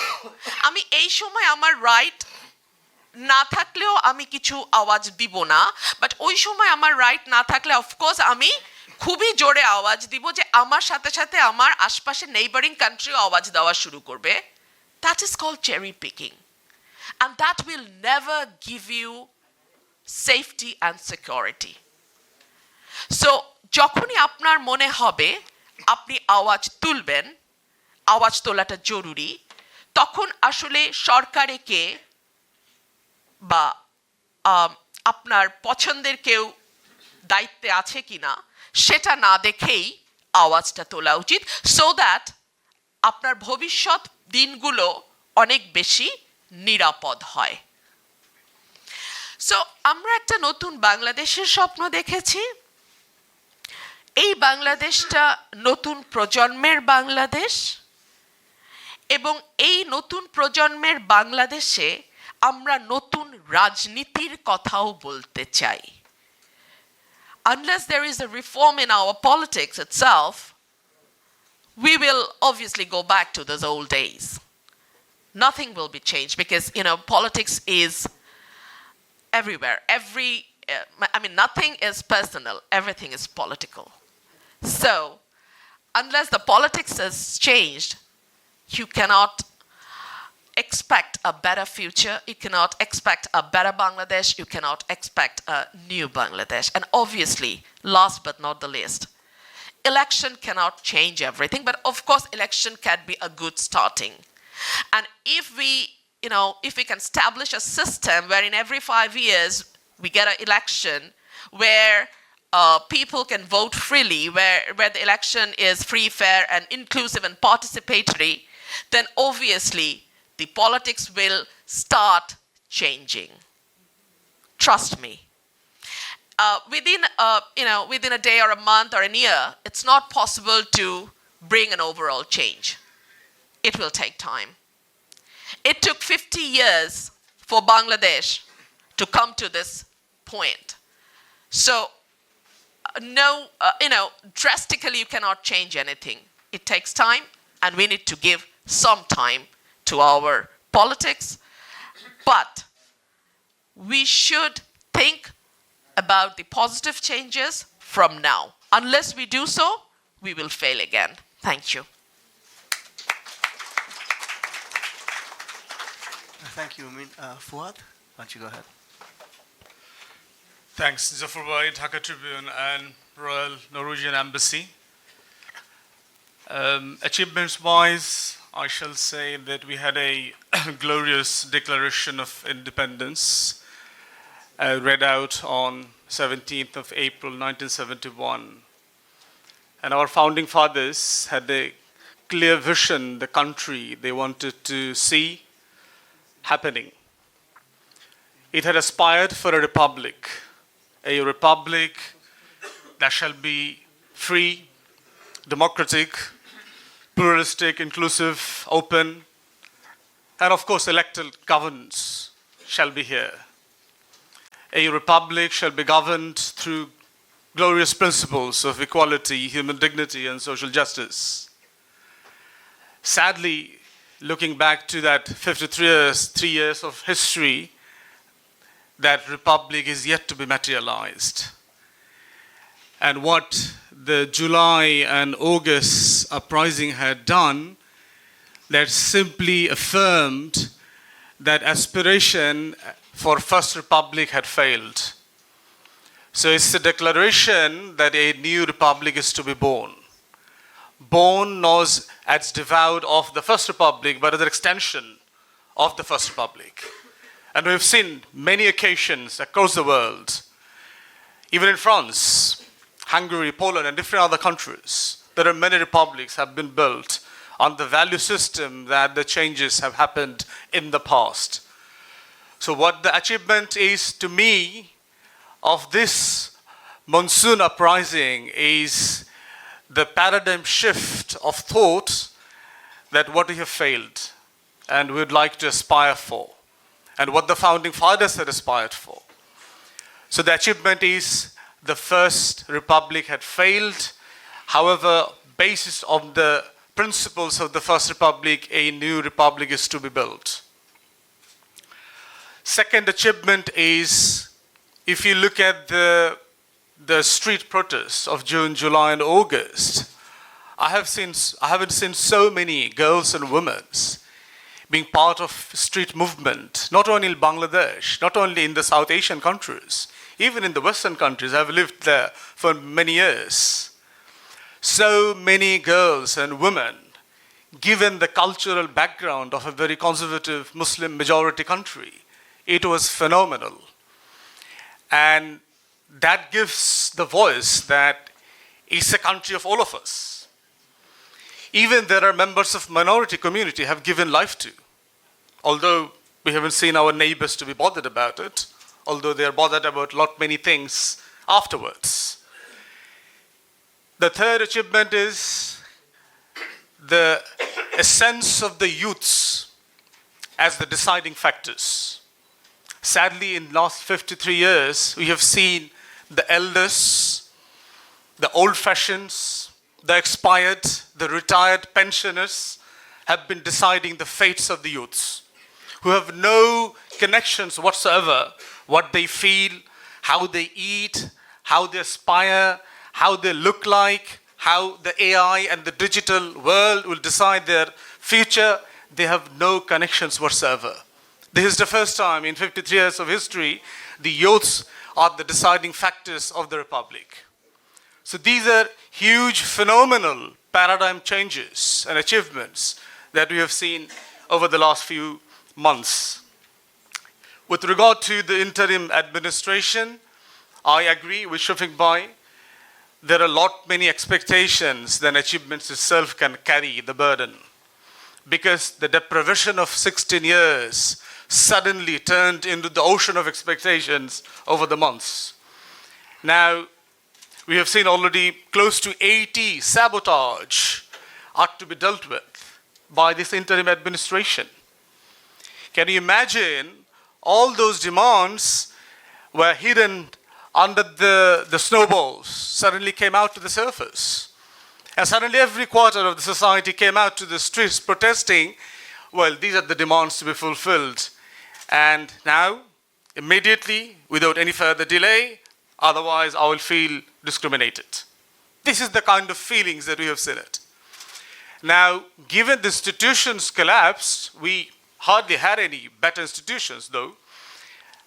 Those expectations were quite difficult to be dealt with. And suddenly you're all aware of the economic conditions of the country, how we had a systematic loot and plunders, even surpassing the British colonial loots. Now, this is the kind of a society that we live in and experienced through the last 16 years and suddenly came up with. Now, how to deal with the expectations? These are itself a challenge. The challenge is to deal with our deposed regime and their friends and allies across the world. That's, I think, the most critical challenge, what is also affecting and hindering the administration to smooth operation of the current affairs. On a regular basis, the administration is busy dealing with misinformation, disinformation, propaganda machines, in country, across the border, and beyond the Western countries and the capitals where they have been misfed. So these are also a challenge for the administration to deal with. The third challenge I see is to keep the anti-fascist, pro-democracy movement forces united in their expectations and demands, because election has been demanded a lot, no doubt. We haven't seen election in last 16 years. There's a lot more expectations of the senior leaders to at least become an MP before they pass away with the flag. There is a lot more expectations to see how the youths are to be part of the new establishment. That's the challenge as well, because they feel this is a country they had liberated, so the flag belongs to them. We have seen from history, the European history of the Civil War, the revolutions. These are very common places. These are common things happen after every victory, because everybody feels this is my victory and this is how I interpret the victory to be implemented. So these are the challenges, no doubt about it. Path ahead, I would say I am hopeful because our youths were sleeping. They woke up to the reality. They have learned how to become citizens. They have expressed their wills and wishes on every wall of the country. A new Bangladesh, a reformed Bangladesh under a new political settlement, a new Bangladesh where everybody will feel like a citizen, a new Bangladesh where we do not like to see minorities and the majorities. People lives in the hills or the plains. People back are from the majority or the minority ethnic communities, where people doesn't need to feel that which family they belong to, where marriage shall be the determining factor for everything in the country. And that's the kind of a meritocracy-based society we'd like to aspire for. So that's the path ahead, and that's the collective struggle that we shall be forming on. With regard to the minority persecution in Bangladesh, first of all, few questions need to be asked. Are there really violations of minorities in Bangladesh? Yes, there are. Are they political or communal? They're largely political, very few communal. Are they systematic and widespread? No, absolutely nonsense. Now the question is, one of my panelists, colleague was saying about the numbers of 30% in 47 to 9% in 2024. There's a lot more history attached to it. Because the Hindu community under the British colonial regime were more educated, became part of the establishment. They started learning English 100 years before the Muslims even started to understand the strength of English and the British colonial power. So by now, when the members of the Hindu community were part of the British establishment, Muslims started to come to an opinion, yes, we need to learn English. So who are being empowered by then? And by that time, the community was empowered, urbanized, educated, demography changes. This is how the Western society is.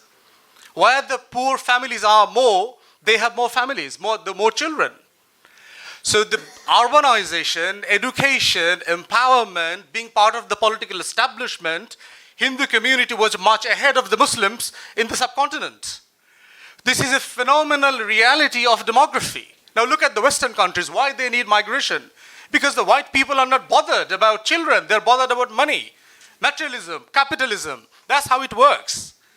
So that's the reason why the demography collapsed. Because the Muslim families were poorer, used to live in villages, rural, have more children. Muslims have more children than Hindus. That's the realities. Second reality is about largely the Hindu population in the whole of the South Asian countries has a pure religious, like the Vatican-style concept of India. This is our holy land. Like the Jews think the Jerusalem, how the Muslims think of Mecca. So there is many members of the Hindu community feel privileged and being religious and being part of more close to God if they live in India. So that's a lot of reasons why these people migrated. Certainly there are persecutions. There are many people fled the country after a lot of violence happened, corruptions happened, rapes happened. Certainly there are. But these are very minority percentage.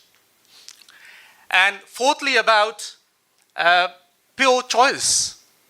I know many families in Bangladesh, the Muslims, they choose to live in England. They choose to live in Americas, Europe. Why? This is my choice. I live there. And there are people I know of Bangladeshi origin who are European citizens, they choose to live in Bangladesh. This is a liberal societies and the capitalist model of choice. So there are many Hindu families, they just think that they better to live in India because they choose to do so.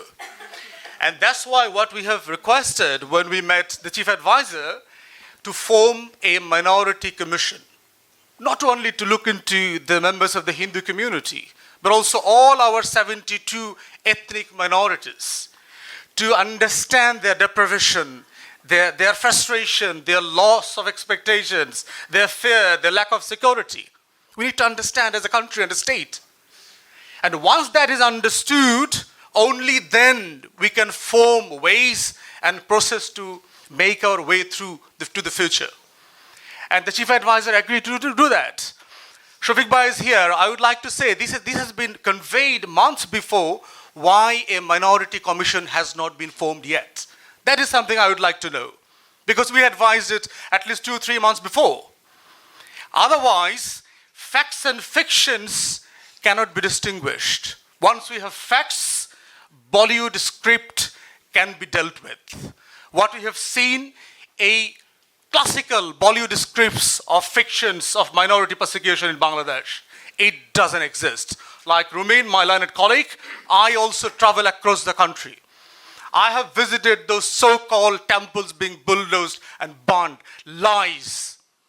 Lies and lies. There are other Hindu organizations. Hindu Mahajot had given the detailed report of those published by the Christian, Hindu Buddha Christian Oikya Parishad. Their report is saying that 9 members of the Hindu community have been killed during an aftermath of 4th and 5th August. Netra News had a very thorough screening of the facts finding. None of those 9 members of the Hindu community were killed because they were Hindu. Rather, they were members of the ruling deposed regime, Awami League. There are thousands of homes of the Muslim Awami Leaguers have been bulldozed. These violence are part of our landscape. It is sad, unacceptable, but this is a reality in this country. So when there are Hindu members, Awami League leaders' properties were bulldozed, until that happened, they are only Awami League leaders. Once their properties have been bulldozed, they became Hindu. They were Awami League leaders until they are beaten up. Once they are beaten up, they became Hindu. They were members of the Awami League leadership, and until their properties have been looted, they were Awami League leaders only, and after that they became Hindu. This politics of minority must end. We need to do politics of citizenship. Yes, there are violations. Deal with it as Bangladeshi citizen, not as a minority. And that is a path ahead we would like to see. It's a challenging discussion. It's a very sensitive way, but we must break the taboo to come up with open formula how to deal with it. Here I must end. Zafar, if there is any other issues, I will deal with afterwards. Thank you very much.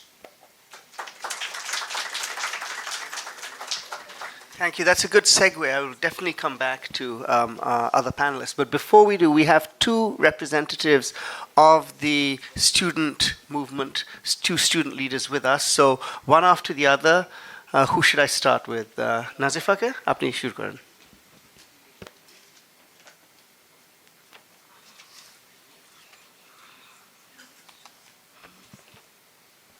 When I was thinking about this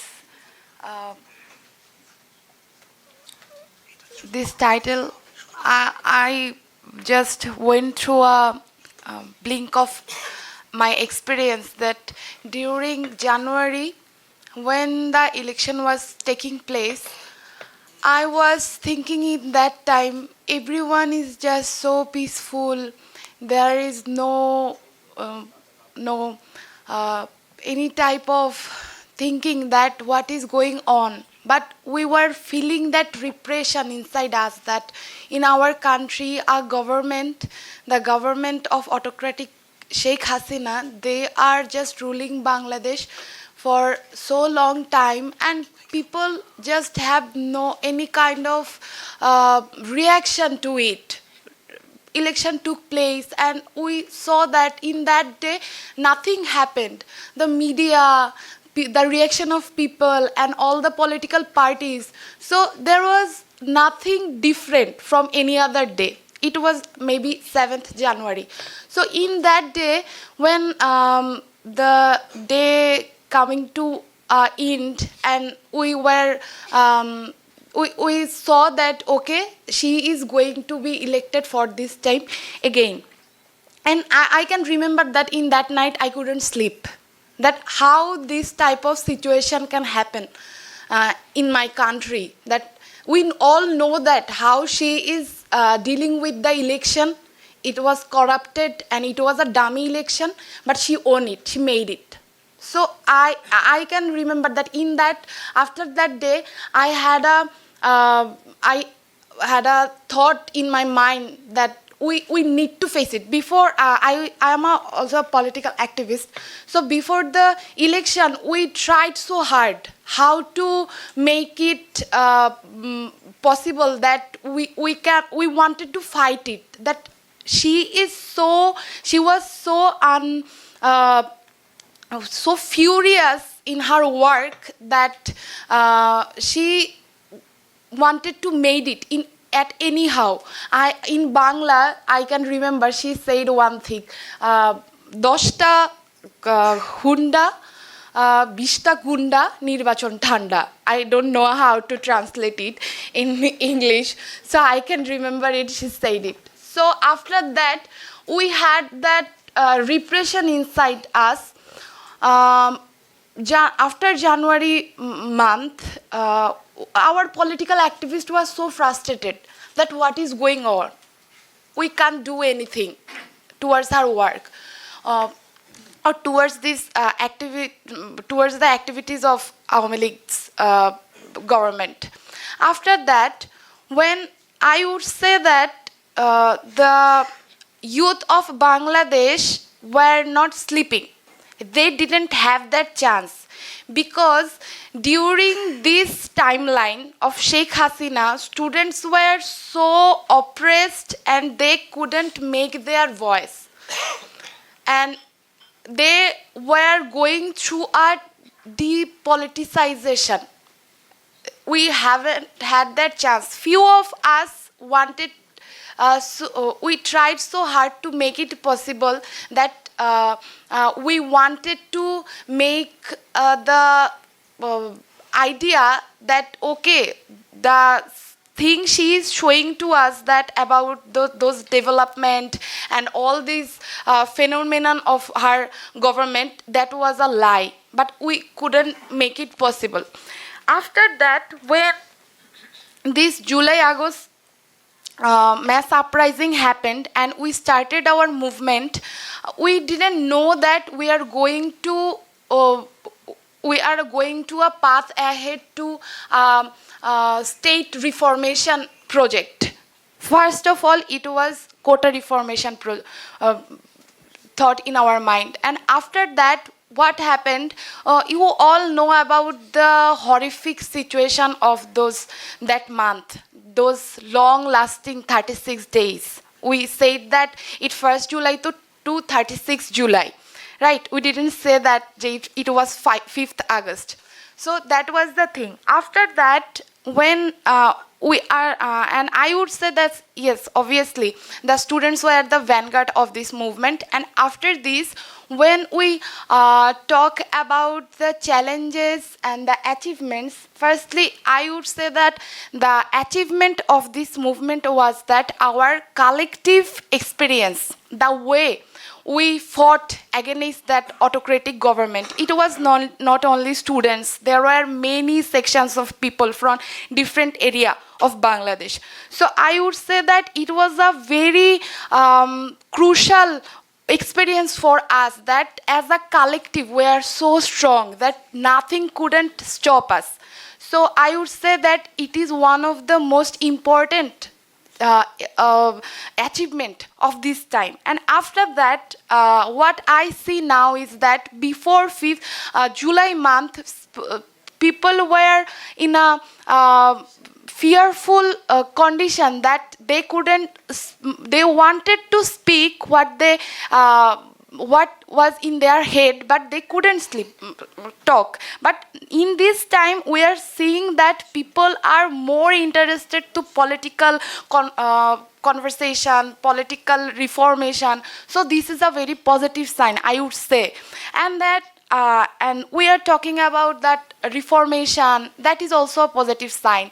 And after that, the thing in those years of autocratic Sheikh Hasina, we were not talking about the alternative. They said that there is no alternative. So now this is a chance for us that now we are talking about an alternative beyond the existing political parties. As a youth, we had that vision that we need an alternative party in Bangladesh in any formation, so that can lead or that can carry the vision of youth. So I would say that the existing political parties are not so smart to carry out the visions of youth, because we can't match with their thought pattern or their policies. So this is a chance for us to make an alternative, I would say. And if I talk about the challenges, I would say that the main challenges I have observed is that when we are talking about so many plannings, but we don't have the coordination of plannings and execution. We have so many planning, we do plan, but we do not have that interest that we will execute that, and we don't follow up that what are the plannings we are taking, this planning are going to be executed. We don't have that follow-up. So that is one of the challenges. And another thing I have found is that we talk about so many vague things, I would say, quote-unquote vague things, vague political conversation that don't serve our basic need. Before July and August mass uprising, people wanted to have a better life. And if we now review that scenario, the common life of people and their basic need, did we wanted, or we have that vision that, okay, we are talking about this, that people will have their basic needs. But did we succeed in this context? I think no. Still, people are talking about the price hiking and the syndicates in different areas of Bangladesh in marketplace. So we didn't achieve that thing. So I would say that the basic thing, we need to fulfill our basic need, and we have so many concentration about those political talks that this overlap our main needs. So that is another thing. And I have to mention another thing very carefully, is that it is about human dignity. We all know about Abu Said, right? We heard that name. During our movement in Rangpur, Abu Said was killed. So after 5th August, I can name one garments worker named Chompa Khatun. She was killed, she was shooted, and after that incident in hospital, she died. She had a 1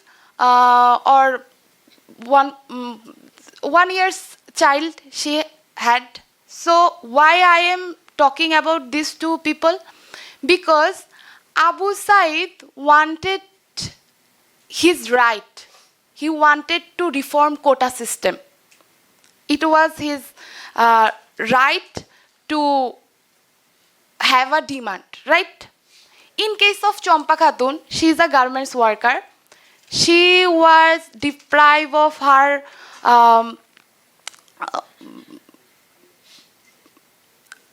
she was not paid for 5 to 6 months. So she had that demand. She said that I need my payment. So when she was talking about her demand, she was shooted.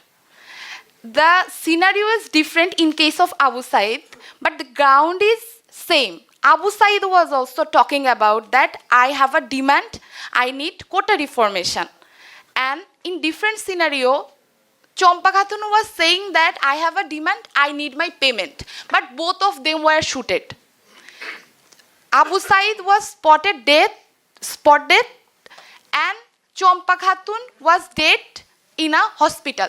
So I would say that before 5th August and during our July-August mass movement, the killing happened. But when we are talking about the new Bangladesh, we see that in new Bangladesh, a worker like Champa Khatun still being killed because she wanted, she talked about her demand. So when we are talking about human dignity, please concentrate about the real life example. Still, people are being killed when they are talking about their demand. So as a political activist and a coordinator of this movement, it is very disgraceful or it is very painful for me to seeing this type of scenarios still now. We don't have this power, or I would say that executionary agencies in our hand, that we would say that no, in this new Bangladesh, no one will be killed when they are talking about their demand. It is the first and foremost priority in this time. But we see that no one is talking about it. So it is my demand from this platform that we will have to have that human dignity. It's not for the people like us. Now we have a few facilities, and the people we are sitting here together, we have many types of facilities. I'm not only talking about us. I'm talking about the person who is mostly deprived in my country. So that's the thing. And finally, I would say that I have more 2 or 3 points to talk about. I would say about the election process, because people like me, or students like me, and youth like me or us, we want to participate in the policy or in the different where I can contribute in my country or in my state. So that's a process. We need to go through a process of election, right?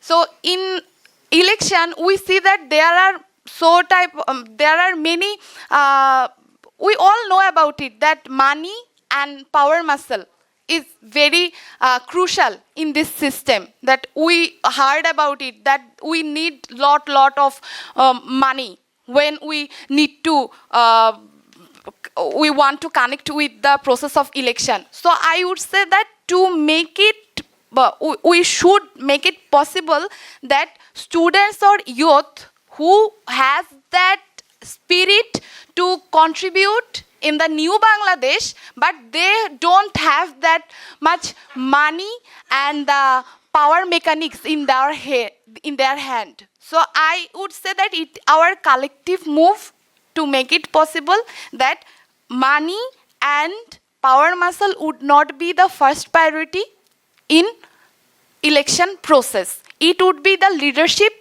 the spirit, and the honesty of a person who want to get elected. Finally, I think I would say about that, as a woman, I need to share this, because when I was going through the movement, here he is also one of my friend. During the movement, we did the movement together. So when we were going through the movement, I didn't feel myself less anywhere. Where I participated in the movement, I was connected to the all mechanism of that point. I was on Rampura Bridge Point movement, and I studied in East West University.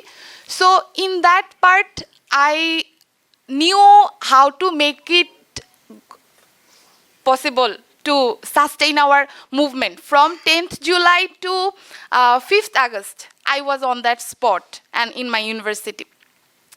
So after the movement, people were coming to me, the media person, and asked me, you are not showing up. We are not seeing you that much. So as a woman, and quote-unquote women, biologically women. So when I heard all this, during the movement, I didn't have any type of confusion about me. But after the movement, when people came to me and asked me this question, they popped up a sense of confusion inside me that anyhow I am less than a man. So when I felt that, I would welcome the media persons and all the political leaders and the civil society person and the youth, is that as a women, don't make us feel less. Don't make us feel like a marginalized. I am not. I refuse to feel marginalized. And I want to say that please switch the side of table. When you ask me why you are marginalized, please ask yourself that if a woman, you think that a woman is victim of patriarchy or gender discrimination, then ask yourself, as a man, what you are doing to balance that gender discrimination, what you are offering. And finally, I would say that I feel that accountability, that because of more than 2,000 people's life, we are here today. So I try to check and balance my thought pattern and my action thoroughly. So I would also welcome the people here, and all the people will here will be come to the touch of my conversation. I would say that please feel that accountability, because the life are priceless. Because we can buy a thing, but we cannot buy a life. So life is priceless.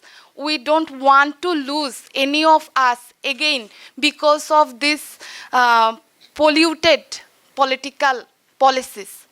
So we need to go through that check and balance position so that we remember our heroes and we can walk through the new Bangladesh. Thank you.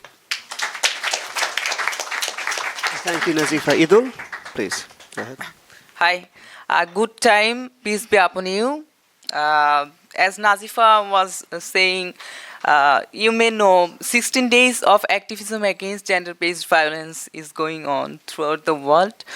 So we should also strive to end gender-based violence and etc. from Bangladesh.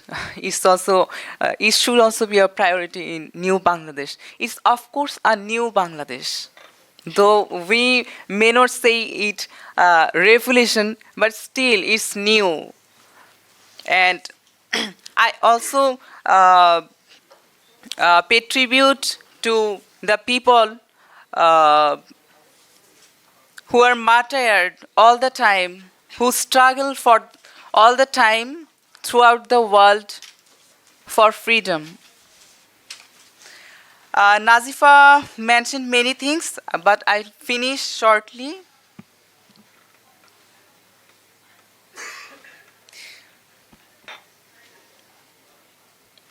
Our achievements actually was a practice of unity, being one.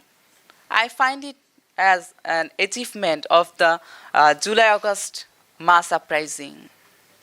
People from all walks of life, irrespective of gender, gender identity, religion, clothing, etc., came together against the fascist and killer government. I also wrote a poem on this. Bibhed Bhango Niti, broken, rules of division, that all the divisions broke when it was when it was July-August mass uprising and against a fascist regime. But why we did it? We did it for a society where all can live together harmoniously, peacefully, and where minimum basic rights are ensured to live a life. And we know that not only students, people from all walks of life join us. So we cannot forget rickshaw pullers. We cannot forget garments workers, water sellers. I worked with the injured people after the mass uprising. I saw that women lost both eyes to protect another protesters. I cannot forget that. And she has children, little children.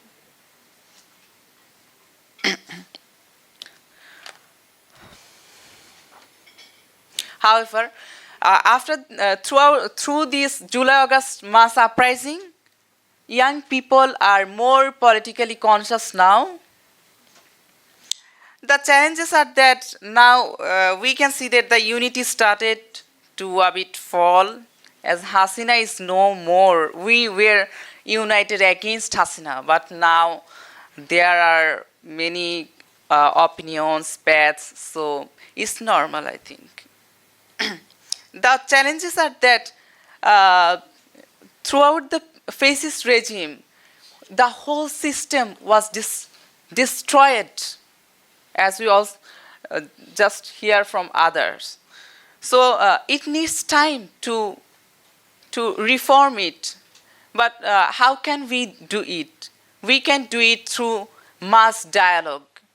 I suggest that there should be mass dialogue now. That I cannot see after July-August mass uprising. There should be a very root level, the villages, the upazilas, there should be mass dialogue with the government, what they want, what are the lackings in particular areas, what are the problems, how to solve. Talk to them, conversate with them. We don't see that. That should be done. And about our political culture, it was also mentioned that the political, everything is political. I am also political. I'm not affiliated to any party still. So, political culture should be changed. Everyone should have the right to talk, to give opinion, different opinion. You will give different opinion and you are ensured your life, your safety still. That should be here.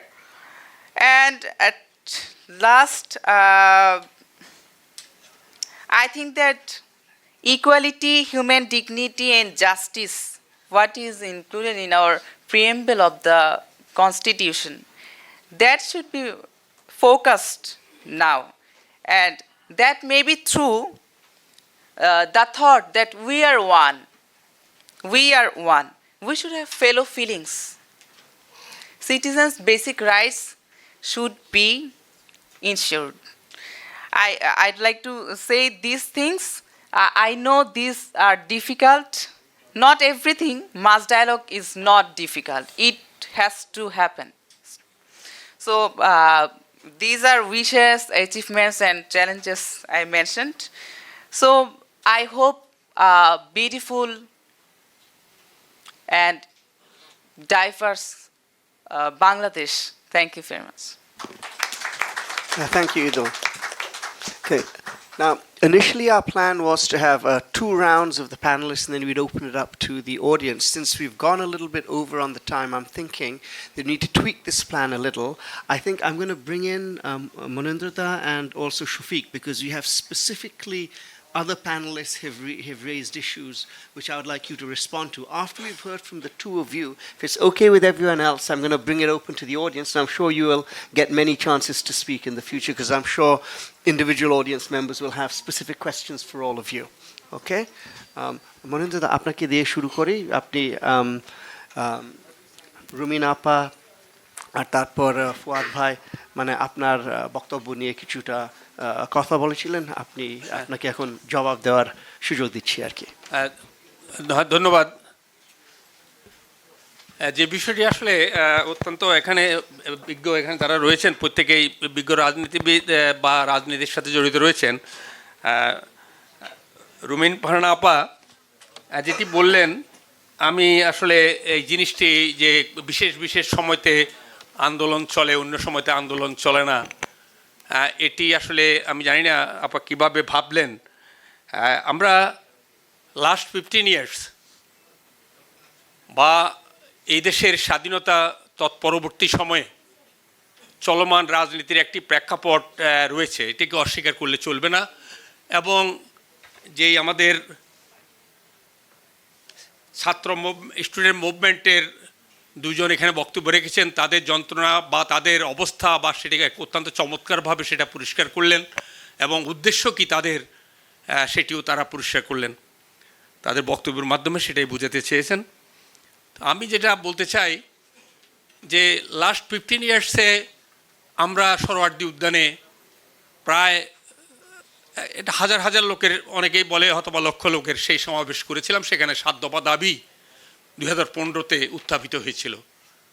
2022-এ আমরা road March করেছিলাম, আমরা অনশন করেছিলাম 48 ঘন্টা। আমি নিজেও সেই অনশনে ছিলাম।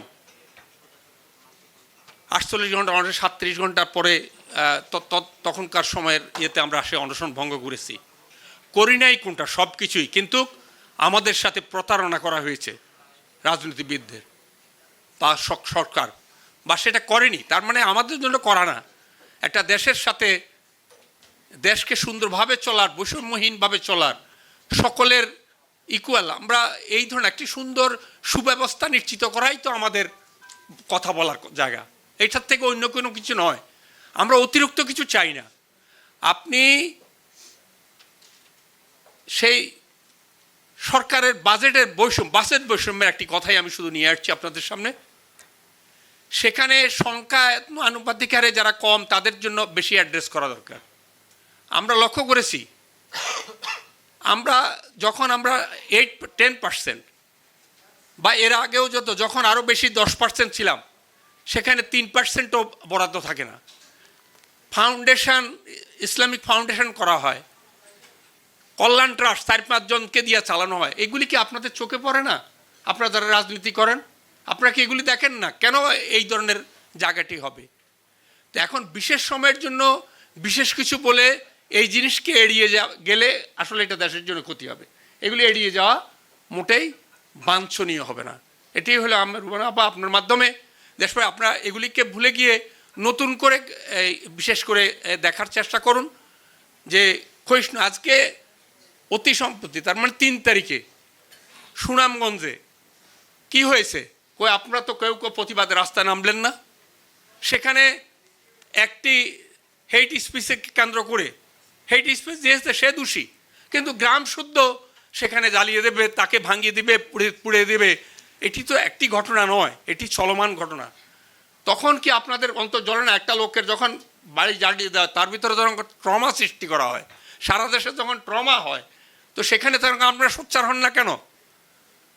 এটি আমি এখন বর্তমানে চলছে, এটি এক্সাম্পল নয়। এই যে গত 2-3 দিনে 2-3টা ঘটনা, একটা এখানে আসলে না তুরাগে হয়েছে, মন্দিরে অ্যাটাক করেছে, তারপরে নেত্রকোনাতে হয়েছে মন্দিরে। এখন আমি প্রশ্ন হলো, ঠিক আছে, যারা ধর্মীয় উন্মাদনা, আমাদের এগুলির থেকে বেরিয়ে আসতে হবে। প্রত্যেকে ধর্মের প্রতি রেসপেক্টের জায়গাটুকু ধারণ করতে হবে। ক্ষুদ্র একটা জনগোষ্ঠীর তার একটা রেসপেক্ট আছে, তার একটা বিলিফ আছে, সেই বিলিফকে আমি অসম্মান করতে পারি না। আমার তো মনে হয় না ইসলাম এমন কিছু বলে যে অন্যটাকে তুমি কম করে দেখো, তোমারটাকে বাড়িয়ে বলো। তো সেই জায়গার থেকে উত্তরণ ঘটানোটা খুবই দরকার। এদিকে বা চলে যাওয়ার যে আমাদের সংখ্যাটা কমে যাওয়ার একটি ব্যাপারে অত্যন্ত ভালো বলেন, বিশেষ করে ব্যারিস্টার ফুয়াদ আবদুল্লাহ সাহেব, আমি অত্যন্ত ওনার বক্তব্য শুনি। এখন এখানে একটু হিন্দু, এখানে দেশে যদি স্বস্তি, আমি অনেক লোক দেখেছি আমার চাকরি জীবনে, আমি ব্যাংকে চাকরি করতাম, আমার যারা অর্থশালী তাদের ছেলেবেলারাও ঘুরে বাংলাদেশে আসার কথা চিন্তা করে না। কেন এটা চিন্তা করবে না? এই ড্রেনেজটা কেন হতে দিচ্ছি আমরা? তা আমাদের যদি সুস্থ একটা অবস্থা যদি দেশে বিরাজ করে, সেটা তো আজকে না, সে 15 বছর না, 15 বছরের আগে সময় থেকেও তো চলমান। আমরা আমাদের তারা কমফোর্ট, অন্য বাইরে যায় কমফোর্ট ফিল করবে, কি অন্যদের সাথে রিলেশন আছে তারা সেখানে চলে যাবে, কিন্তু এটা এই কথাগুলি বলে কিন্তু সলিউশন নয়। আমাদের দেশের লোকেরা আমাদের কাছে ভালো, সেই তার ঘুরে আসার জন্মভূমিতে সে ফিরে আসবে, সেখানে থাকবে, লেখাপড়া করে যেন বাইরে যাবে, এখানে কন্ট্রিবিউট করবে, এটাই স্বাভাবিক। তো যাই হোক, আমি এই প্রসঙ্গ নিয়ে যেটা বলতে চাচ্ছি, আমি আসলে কোনোরকম বৈষম্য অতীতে যা চলেছিল কোনো সময়ে আমরা সোচ্চার হয়েছি কি হই নাই, সেটি আসলে আমি জানি না, ঘুরে তাকালে সেটি আপনি হিসাব মিলাতে পারবেন যে তখন তাকানোর মতো। আজকে যখন বিএনপি এখানে বিএনপির অঙ্গ সংগঠন হয়েছে বাংলাদেশ হিন্দু বুদ্ধিস্ট ঐক্য ফ্রন্ট নামে, তারা পূজা ফ্রন্ট করেছে। অনেক হিন্দুরা এখন নতুন করে রাজনৈতিক দলের সাথে অন্যরা, আমি আওয়ামী লীগের কথা এখানে নাই বা বললাম, এখন যখন যে ছিল নতুন করে কেউ কিছু করে, আমার মনে হয় অন্য কোনো রাজনৈতিক দলও যদি মানুষকে জানে, সেই হিন্দুরা তার কাছে তো সে যখন নিরাপদ মনে করবে, তার কাছে আস্থার জায়গা মনে করবে, সে সেখানেই যাবে। ইভেন জামাতে ইসলাম যদি তার সুব্যবস্থা যদি আনয়ন করে, এদেশের ধর্মীয় সংখ্যালঘুরা বা যেই জনগোষ্ঠী, তাদের প্রতিও রেসপেক্টের জায়গা কম থাকবে বলে আমি মনে করি না। সমাজ চায় একটা ভালো মানুষ, সমাজ চায় ভালো নেতৃত্ব, সমাজ চায় সুন্দর সুব্যবস্থা, সেই সুব্যবস্থা নিশ্চিত হোক, সেই আশাটাই করবো। আর বিশেষ করে এখানে শফিকুল ভাই আছেন, অত্যন্ত এমন একটা কিছু দিয়ে যান আপনারা, যে যার মাধ্যমে যেন সকলকে, আপনার শুধু কাউকে অন করবেন, কাউকে করবেন না, কাউকে অন্যভাবে দেখবেন, সেই ধরনের কিছু না করে। তো এখন আপনি কী করে, আমি বাংলাদেশ হিন্দু বৌদ্ধ খ্রিস্টান ঐক্য পরিষদ, আমার general secretary advocate Rana Dasgupta, তাকে মার্ডার কেসে দিয়েছে। সে কি মার্ডার করতে পারে? সে কি মার্ডার কেসের আসামি? সে ছিল তখন ট্রিটমেন্টে ভারতে, তাকে দিয়েছে মার্ডার কেসে। তা এই মিথ্যা কথাটি আমরা মাইনরিটি হয়ে এটা কীভাবে ধারণ করব? তাকে মার্ডার কেসে আসামি করলো। এখন মুভমেন্ট হয়েছে নতুন করে, সনাতনীরা, এই সকল ছেলেমেয়েরা কখনো রাস্তায় আসে নাই, এই আন্দোলনের সাথে মিলেই কিন্তু সনাতনীরা আন্দোলনে আসছে। এটা কারো প্রেসক্রিপশন নয়, এটা ক্রিয়েটেড ফ্রম শাহবাগ, এদের সাথেই সংযুক্তই তারা আন্দোলন করেছে। সকল হিন্দু জনগোষ্ঠীর পরিবারের লোকজন নেমে এসেছে। বাংলাদেশ হিন্দু বৌদ্ধ খ্রিস্টান ঐক্য পরিষদের নেতৃত্ব সেখানে দরকার হয়নি, সেখানে নতুন করে সাধু সন্তুরা রাস্তা নেমে আসছে, তাদের পিছনে লোকেছে। এগুলিকে রিয়েলাইজ করে ভাবতে হবে। আজকে তাকে স্থিমিত করে দেওয়ার জন্য চেষ্টা চলছে, তাকে কারাগারে নেওয়া হয়েছে, সে চিন্ময় কৃষ্ণদাস ব্রহ্মচারী। সে কিন্তু এমন কোনো রকম এই যে তাকে অন্য কোনোভাবে কালার করা সেখানে যৌক্তিক হবে না। সে কিন্তু কি ডিমান্ড চেয়েছে? 8 দফা ডিমান্ড। 8 দফা ডিমান্ডের কী রয়েছে? সেখানে বৈষম্য বঞ্চনার কথা রয়েছে। সেখানে এই যে কথাগুলি বলা হয়েছে, ইতিমধ্যে ফুয়াদ ভাই বলেছেন, কমিশনের কথা উনি বলেছেন, কোনো কিছুই হচ্ছে না। তো কী করে এই ধর্মীয় সংখ্যালঘুরা তাদের নিরাপদে থাকবে? সংখ্যালঘুরা নিরাপদ থাকলে সংখ্যাগুরুও ভালো থাকার কোনো সুযোগ নাই। আর ধর্মীয় উন্মাদনাকে যদি নির্মূল না করা যায়, নির্মূল বলতে ধর্মের জায়গায় থাকবে, মানুষ মানবিক মূল্যবোধের উপরে রাষ্ট্র চলবে, এটি নিশ্চিত করুন। আপনাদের কাছে এই ইয়েটুকু আজকের এই ফোরাম থেকে বলার সুযোগ হয়েছে, বললাম। আমি মনে করি আমাদের বর্তমানে যে অন্তর্বর্তীকালীন সরকার রয়েছে, তারা একটি সুব্যবস্থা আনয়ন করে দেবে, সকলকে একীভূত করে। এই আশাবাদ ব্যক্ত করে আমি আপনাদের সকলকে আমাকে বলার সুযোগ দেওয়ার জন্য অনেক কৃতজ্ঞতা। এটি বাস্তবায়িত হোক। আমাদের কথাগুলি যদি কোনো রকম খারাপ কোনো কিছু থেকে থাকে আমাদের বলায়, সেটিও আপনারা নির্দ্বিধায় বলতে পারেন, সেটা আমরা মাথা পেতে নেব। তবে আমরা চাই এদেশে বৃহত্তর জনগোষ্ঠীর থাকে সঙ্গে করে ক্ষুদ্র জনগোষ্ঠী একটি সুন্দর রাষ্ট্র ব্যবস্থায় বসবাস করবে, যেন আমাদের পরবর্তী প্রজন্মরা একটি সুন্দর মানবিক বাংলাদেশ দেখতে পায়। ধন্যবাদ।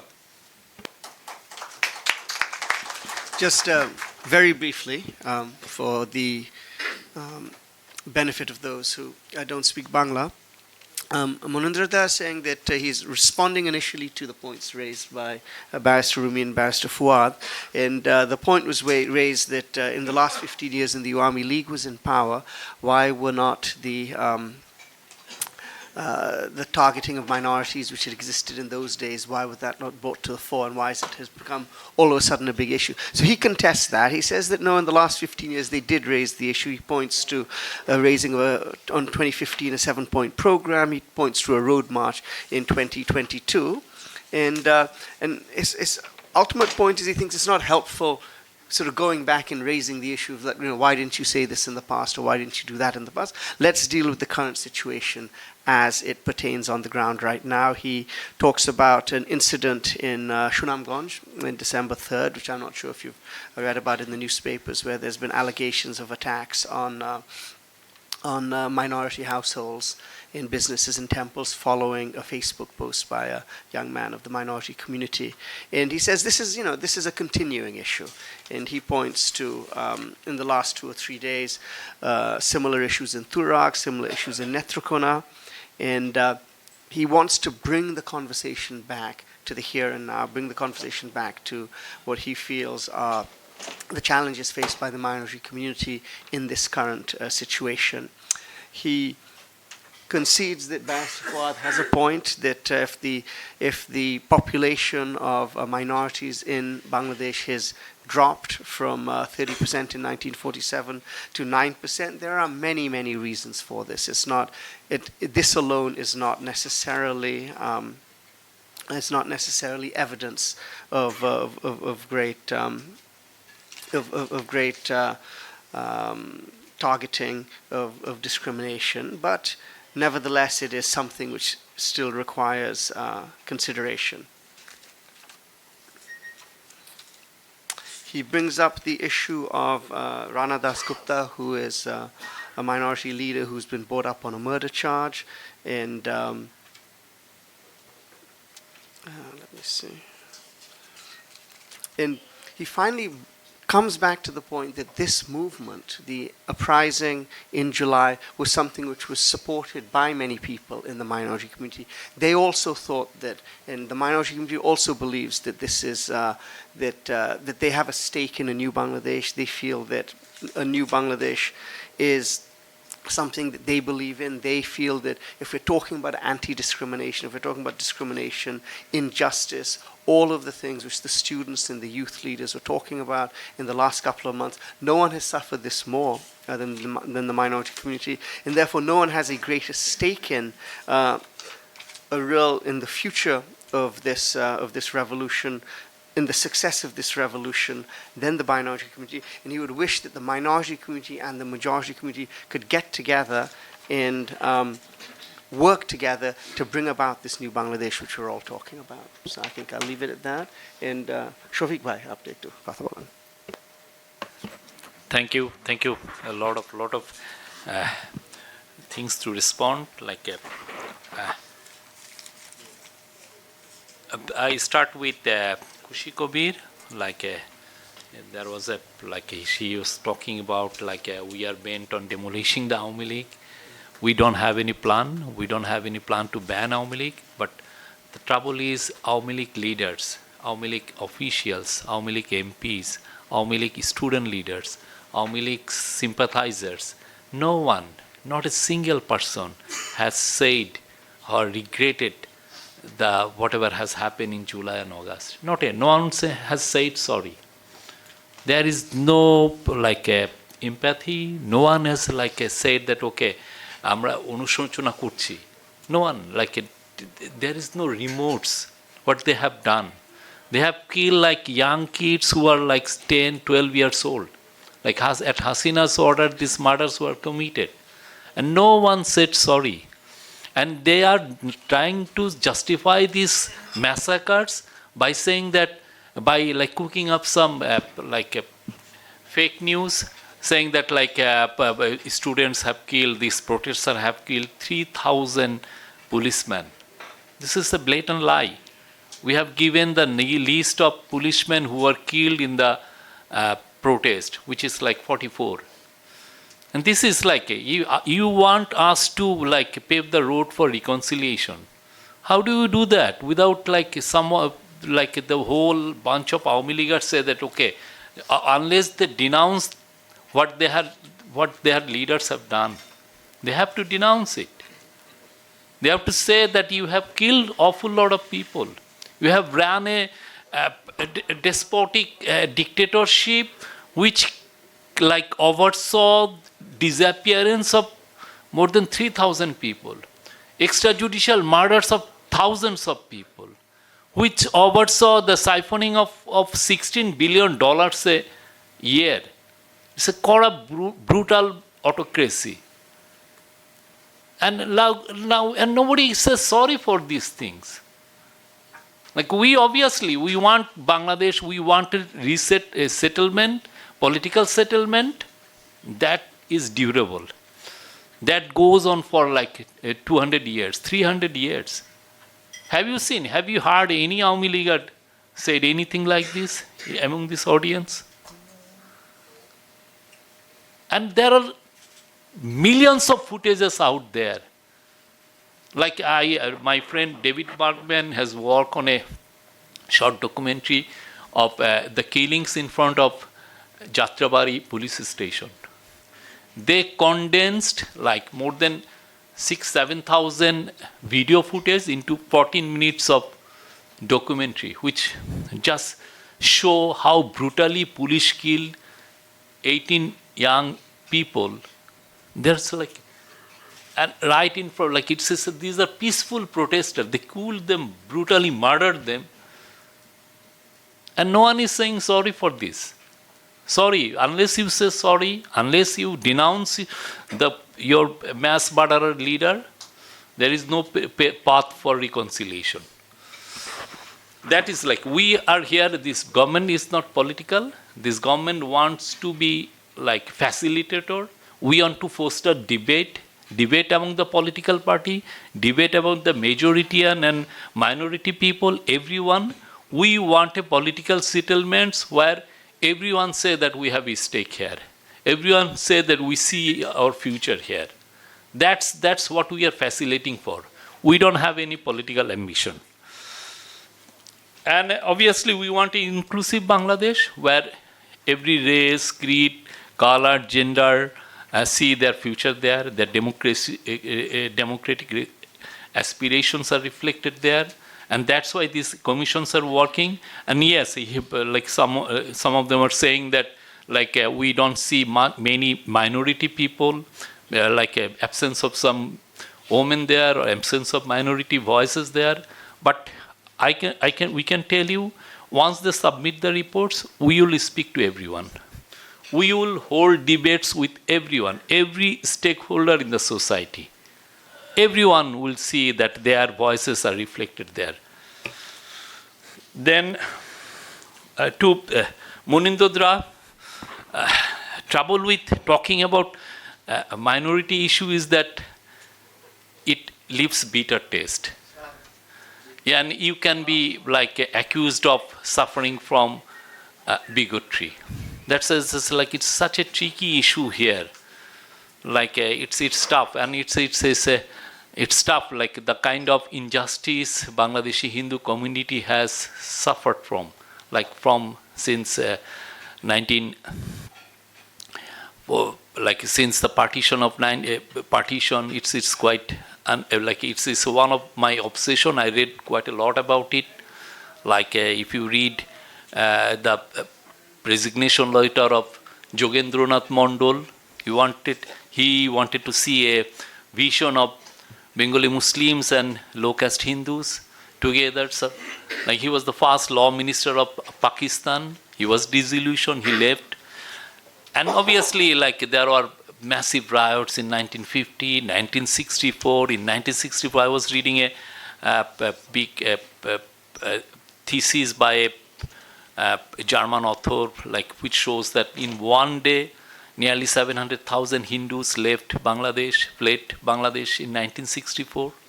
Like, this is the history. That's why, like, when our Hindu brothers and sisters talk about these issues, what haunt them is the history.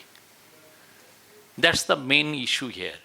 Like, what we have done, what Professor Yunus has consistently has said, that we are a family, we are a big family, where obviously there are differences of opinion, there are so many like shades and color, but at the end of the day, we are a big family. And so far, we haven't done anything that would portray us that we like suffers from the same bigotry that previous government did. We, like Professor Yunus, went to the Dhakeshwari Mandir, the most sacred temple of the Hindu people, twice. He made 2 speeches there. He gave announced 2 days of holidays for the Hindu community.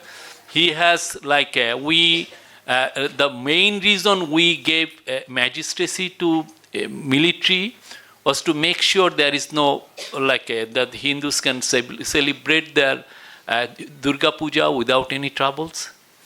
We are doing our best, but we do agree that some isolated incident happened. But again, between 5th of August and 8th of August, most of these attacks happen. And whatever we have found is that most of these attacks are related to political reason, not religious reason. That's the main point. And again, Netro News, they have dissected the killing of the Hindu people. Like, they are the most respected and obviously led by secular people, most respected news website, and they send their people to every, where these violences happen, where these killings have happened. They found almost all of them, these murders were not related to faith. They are mostly related to personal or political reason. We want honesty. Hindu Buddha Christian organization is a big umbrella group for minority rights. We respect their activities, but we want honest report. Honest report from them. Call spade a spade. If someone was killed because of political reasons, say it. We want, even in July they were saying some 45 minority people were killed in Hasina's last year in power. If you it's in I publish it. It was, this report was published by Prothom Alo. But I know Shalish Krendo, the country's biggest and most respected human rights group, they have said not a single person died last year because of anti-minority violence. Then what? If you say, accuse me that, okay, who is actually then telling you the truth? Whether his group or the newspaper or the Aino Shalish Kento. We don't want to tell our story loudly. We would like to see neutral arbiter here. People like Human Rights Watch, people like Amnesty. Please come and see. You can investigate these reports. Go and see whether these violence happened because of a political reason or for faith-related hatred reason. That's our point. We want honesty, nothing else. That's the main thing. The way this is all portrayed, and then this is seized upon by groups in India, media in India, and also a Hindu-American group, Hindu-British group. These people have big pockets. And they try to portray the whole incident as if a genocide is happening in Bangladesh under the watch of a 2006 Nobel Peace Laureate. What a shame. What a blatant lie. These reports, whatever reports they are producing, it is being debated at the Senate hearing. at the British Commons hearing. So that's why we expect them to, okay, do your report, but do it in a way that can pass the scrutiny of the international human rights groups. That is our expectation. We know Hindu people suffered a lot. When I go to my village, there are like 30% of my village, like 30% of them are Hindus and 70%. Not a single person among the Muslim Bengalis suffered in the 1971 war. But if I go to Hindu hamlets, everyone suffered. Such a terrible, like I woke up to this reality much late in my life. Everyone suffered. We don't dismiss their whatever their concern, but what we expect from them is that, okay, please do your story, do your reports according to international standard. Don't pass every death of a Hindu person as that of a murder by their Muslim brother, or there are so many shades and colors, so many ways. I don't know, this is my reflections about Nazifa's, obviously, or about the minority commission that he was, Fuaad Bhai is speaking about. We think the Constitution Commission will answer all this concern. We hope the Constitution Commissions, once they submit reports, this report will be debated across the country and with all the political stakeholders, including the minorities, and hope their concerns will be addressed in the Constitution. Everyone should be treated as a citizen of the country, not as a minority or a majority. We want to see a Bangladesh where you will be treated as a citizen and you will keep your faith and other issues private. That's the kind of vision we want to see, and we want to you will be treated as a Bangladeshi citizen. We want to establish human rights for every Bangladeshi citizen, everyone, irrespective of his creed, color, ethnicity, gender, everything.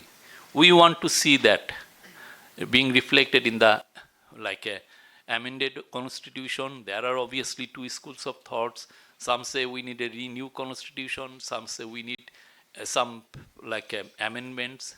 We don't know. Let's see what the Constitution Commissions come up with. And Nazifa, we also want to see an inclusive Bangladesh where women won't be discriminated against. We hope will not be discriminated against. Yes, sorry. Sorry, will not be discriminated against, and we hope we can build a Bangladesh in accordance to their desire, their hopes and aspiration. Thank you very much. Just a little clarification to Mr. Shafiqul. I didn't say that the government is, I said the perception or the impression one gets from the newspapers, I'm saying the media, both the social media and others, is giving the impression the only main thing is that Army League should be.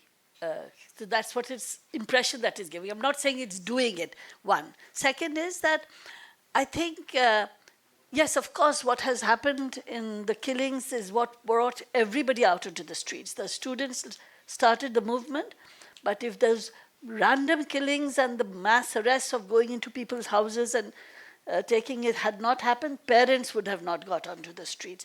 Everybody went onto the streets. So those killings and all are, of course, things that need to be taken consideration of, and action should be taken. But that doesn't mean anyone even remotely thought to be supportive of Awami League should be then be made by generals, by some people who may have some, vendetta against somebody or the other, use that as an excuse and try and, put them under pressure. I'm not talking about the leaders. I think that all of us, everyone, would want killers to be brought to justice. There's no question about that at all. So I wasn't saying the government is trying to do that. I'm saying the perception is that it seems like that is the one area, that is all. Thank you. I just want to clarify. Just a minute, শৈবে যেটা বললেন, আমরা যেই 2010টি দেওয়া হলো সেটা কিন্তু 19শে September press কনফারেন্সের মাধ্যমেই সেটি দেওয়া হলো। এখন নেত্র নিউজ তার সে কি দেখলো কি দেখে নাই, আমার সত্যতার সাথে যদি সে চ্যালেঞ্জ আমি, তখন কিন্তু বাংলাদেশে ইউনাইটেড নেশনের ফ্যাক্টস ফাইন্ডিংস তাদের লোকজন কিন্তু এইগুলি তদন্ত করার জন্য বাংলাদেশে অবস্থান করছিলেন। আমি জানি না ইউনাইটেড নেশন আপনাদের কাছে কোনো রকম রিপোর্ট দিয়েছে কি না।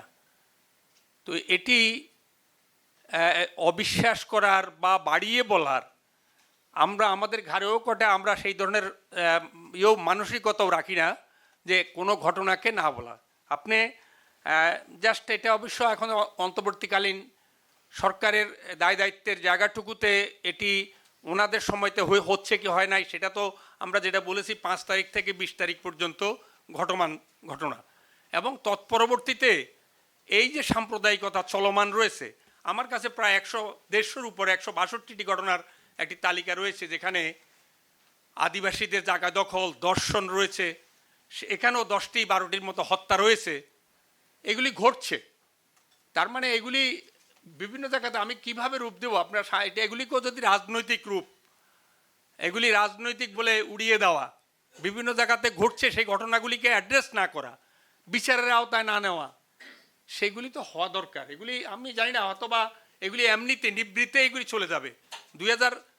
আপনি বলছেন 2023 থেকে 2024-এর জুন পর্যন্ত একটা রিপোর্ট ঐক্য পরিষদ থেকে দেওয়া হয়েছে, সেখানে 1045টি ঘটনা, তাও কিন্তু পত্রিকাতে প্রত্যেকটা ঘটনা বাংলাদেশে প্রতিদিন যেগুলি পাবলিশড হচ্ছে সেখান থেকে নেওয়া ঘটনা, সেখান থেকে পাওয়া ঘটনাকে কম্পাইল করে এগুলিকে দেওয়া হচ্ছে। আমরা এগুলি রাখছি, অথবা আমাদের দুঃখ কষ্টের জায়গাগুলোকে সরকারের কাছে বললে যদি সরকার না শুনে, বাইরে থেকে কেউ আসলে যদি সে জানতে চায়, তো এখন আমি তো আমার যন্ত্রণার কথা আমি বলবো, আমি তো চাই না কারো কাছে অন্য কারো কাছে বলতে, আমি তো আমার দেশের, আপনারাই অ্যাড্রেস করুন এগুলিকে, আপনারা সাম্প্রদায়িকতা কমান, সাম্প্রদায়িকতা চলছে না, রাজনৈতিক কথা বলে এটাকে আমার মনে হয় উড়িয়ে দেওয়া ঠিক হবে না। এটি যথাযথ আমরা দৃঢ়তার সাথে বলতে চাই, একটি আপনারা চেষ্টা করছেন অন্তর্বর্তীকালীন সেই জায়গাটা আপনাকেও এটাকে আপনাদের দৃষ্টিতে দিয়ে সেই জায়গাটাকে উত্তরণের একটি জায়গা ওইটা করে দিয়ে যান, যাতে করে পরবর্তী রাজনৈতিক দলরা এসে তার কাছে একটু জবাবদিহি জায়গায় থাকতে পারে। আপনি বলছেন যেখানে আপনার প্রতিবেশী গ্রামে গঞ্জে মাইনরিটিরা ছিল, সেখানে নিরাপদ থাকছে না, এই নিরাপদ থাকার মতো জায়গার থেকে আস্তে আস্তে ক্ষয়িষ্ণু হয়ে যাচ্ছে। একটি বাগানে বৈচিত্র্যতাই তো নষ্ট হয়ে যাচ্ছে। যদি মাইনরিটিরা একবারে বিলীন হয়ে যায়, পাহাড়িরা, আদিবাসীরা এরা যদি থাকতেই না পারে, তার জায়গা যদি যার জায়গার দরকার তাকে দিয়ে দেন সিস্টেম করে, কিন্তু ওই ভূমিকা করা, ওই যারা আপনারা তো গত ইয়েতে দেখেছেন, পুলিশের লোক, এই লোক সেই লোক, নানা প্রকার দিক থেকে, অথবা বলবেন যে আওয়ামী লীগ, সে আওয়ামী লীগ সময় আওয়ামী লীগ, আগের সময় আগের লীগ বা আগের দল, এগুলি করেই যাচ্ছে। সেগুলির থেকে উত্তরণ দরকার। এখন উত্তরণ হলে সমাধান সুন্দর বাংলাদেশ হবে। আমরা চাই না যে কোনো কিছু, এই প্ল্যাটফর্ম তো আমাদের দরকার ছিল না, এটা তো রাষ্ট্রধর্ম যখন ইসলাম হয় এই প্ল্যাটফর্মটি হয়েছে, এটি কোনো রাজনৈতিক দল নয়। আমরা একটা হিউম্যান রাইটসকে ধারণ করে এই অধিকার জন্যই কিন্তু আমরা বৈষম্যকে, আপনার ধর্মনিরপেক্ষতা, একজন অ্যাটর্নি জেনারেল, দেশের সর্বোচ্চ আইন বিশেষজ্ঞ, সে সুপ্রিম কোর্টে দাঁড়িয়ে বলে যে এই দেশে তো ধর্মনিরপেক্ষতা দরকার নাই। আর এই ধর্মনিরপেক্ষতা দরকার নাই, পরিবেশ যখন সেটা তৈরি করবেন তখন দরকার নাই। কোনো অ্যাকশন কি আপনারা নিয়েছেন? উনি কি করে বলে এই দেশের 90% মানুষ, এই জন্য অন্য দেশে এখানে ধর্মনিরপেক্ষতা প্রয়োজন পড়বে না? এটা কি আমরা মেনে নিতে পারি? আমার ধর্মনিরপেক্ষতা সেখানে কনস্টিটিউশন আছে, প্রত্যেকগুলি এখানে রয়েছে, যেটা সেই ধরনের সাম্য, সমতা এবং ন্যায় বিচার, সেই জায়গাগুলোতে ধারণ যদি আমি নাই করি, কনস্টিটিউশনের সে ধর্মনিরপেক্ষতাকে আপনি উড়িয়ে দেবেন অধিক জনসংখ্যা বিদায়। তাহলে অধিক জনসংখ্যা যদি বিদায়, তাহলে ক্ষুদ্র জনগোষ্ঠীর অবস্থাটা কি হবে? সেটি কি, সে তো চলতে পারে না। Let me respond. I don't know how you collect your information, but obviously it's a lazy journalism or lazy way of reporting things. You have to realize that whatever report you produce, it can create a lot of consequences. Your reports are being your reports were cited in the social media for more than 11 million times. Your reports are debated in the Senate hearing. Your report, like last week, a British parliamentarian cited your report when he was talking about more than 2,000 attacks. So when you compile, you have chapters in every rural town in the country.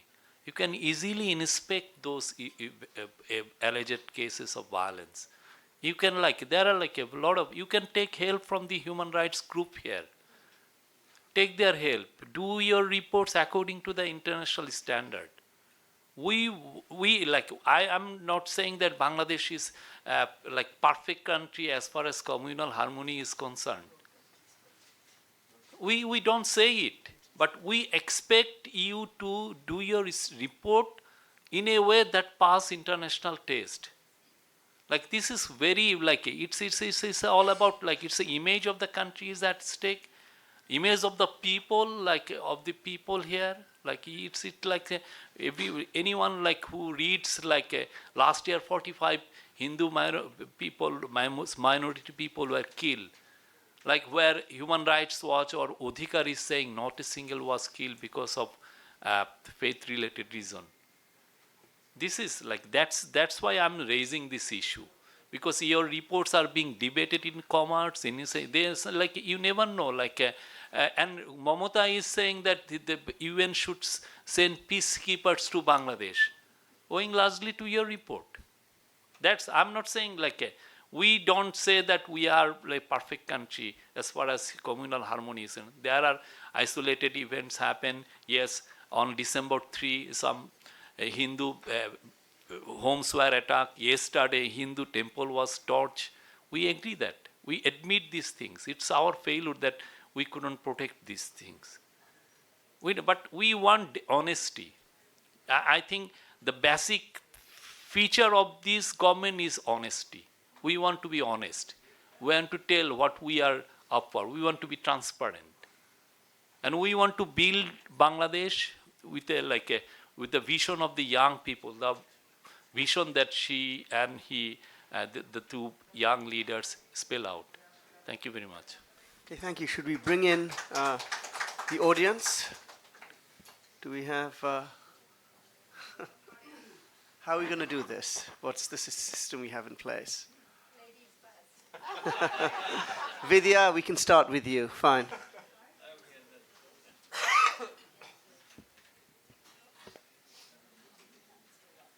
Assalamu alaikum, and a very good afternoon to everyone here.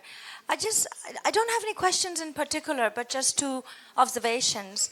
And of course, since Shafiqul Bhai spoke a lot, the observations come somewhat from him. One is that since the 5th of August, we have found that in many occasions, the liberation war heroes of 1971 are being undermined. They're being compared to the Generation Z who have brought about this movement and this revolution. I don't think the two should be compared at all. In 1971, those who did what they did was required at that moment of time. What the students did today is what is required of today's time. Had 71 not happened, had Bangladeshis not given their life then today these students would have no place to fight. That being one. And of course, I probably am the only representative from the garment industry here today. I believe so. And I find that in every single occasion, garment industry, the labor law, the rights of the workers are in question. Never is it discussed the situation of the employers. I'm not sure if many of you know that on the 28th or 29th of last month, a whole set of workers brutally beat up an owner. On many occasions, workers break factories, workers attack managers, and in many occasions, the garments factories suffer. Since the incidents of July, the garments factories, especially in Dhaka, have been closed for almost 2 months. And hence, of course, paying salaries on time is an issue. Paying salaries on time is an issue in many various cases. But in many situations, I see that NGOs, philosophers, and such people give us good advice about how we should run our industry without actually having managed a garments factory ever from the inside. I find it appalling that when workers commit crimes that are almost criminal, for example, arson is criminal, beating up a manager is criminal. What has happened to the worker, to the owner last month is attempted murder. But in no such case has the government, has the current government or the media brought this under any observation. Have they condemned what has happened to a worker? আমরাই তো এতদিন বাংলাদেশের মানুষকে employment দিয়েছি, আমরাই তো foreign income নিয়ে আসি বাংলাদেশে, কিন্তু আমাদেরকে কেন এই রেসপেক্টটা কোনো সময় দেওয়া হয় না এবং সবসময় একটা ওয়ার্কার্স রাইট নিয়ে কথা বলেন। I don't know, I'm sure you know that the ILO is very much involved with the labor ministry and they bring about the changes in law. They also talk and work about the female workers' rights in particular. So amendments are made, increments are given, and often is the case that it is indeed those workers who create a situation where the employer, the owner, is not being able to work. So I understand that we are all for the right of the people, of the minorities, of the Generation Z who has brought about this revolution and given us a second opportunity to bring about Bangladesh 2.0. আমাদের young generationের ওনারা যে কথা বলেছেন, it's amazing, but what we must not forget is our history. About the people who fought in 1971, about the people who employ hundreds and thousands of people in this country. Where is our respect? This is what I would like to know. Thank you.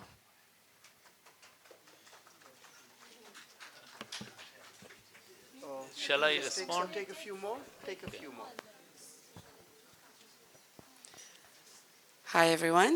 I'm Dr. Farhana Sultan. I'm a professor in the Maxwell School of Public Policy of Syracuse University in the US. এবং আমি বাংলাদেশের উপর অনেক research করি এবং I was based out of IUB for some time.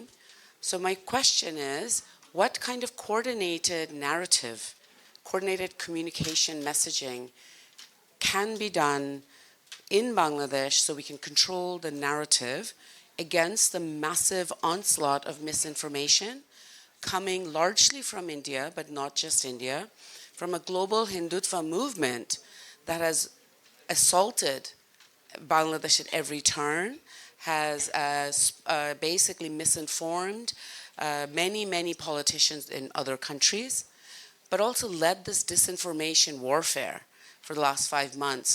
And it started in July, but apparently by August 5th evening, we had carried out a genocide while we were euphorically celebrating a new Bangladesh. Do you see what I'm saying? That we are so competent as a country. We did a genocide in 5 hours. I mean, just the claims are so outrageous. They're using incidences of violence and rape in India and then passing on the photos as if they're in Bangladesh. So we're constantly having to debunk this. So I guess my query is, we can do ad hoc, individual-based or organization-based responses on social media. We can counter, we can debunk, we can write op-eds, we can do webinars. Many of us have been doing this to the point of like losing our voices, but my apologies. But my question is, how can we, through the interim government, through the press secretary's office, or a wider, maybe the information ministry, through other political parties, NGOs, student movement, is there a way to create a platform so that we can present our messaging, our narrative, and we're not constantly on a defense, but we're on the offense? We're not reacting to their misinformation that we have to debunk. We present the positive changes or the challenges on our own terms. I mean, all India has done since August 5th is pretended like it's lost its colony. We need to make clear, Bangladesh is no one's colony. So get that dream out of your heads, everybody. Thank you.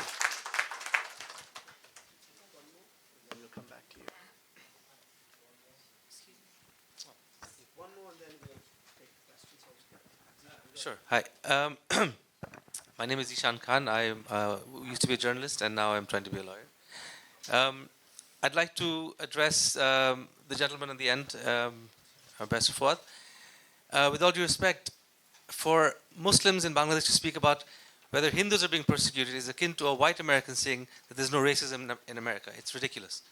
So for us to try and make this claim, including Shafiq Bhai and everybody else who's made this claim, is quite ridiculous, because we aren't the people being persecuted. The gentleman who is saying that there is persecution is the more credible voice. I'm sorry whether you like that or not. And to try and debunk whether his research is sufficient or meticulous enough, yet citing Nitra News as some sort of authority, is equally absurd. I'm sorry.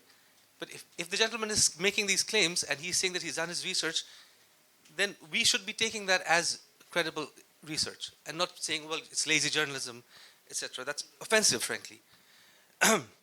Second of all, Shafiq Bhai, you mentioned that there has been no labor laws, no improvement in the labor law over 3 decades. That's not true.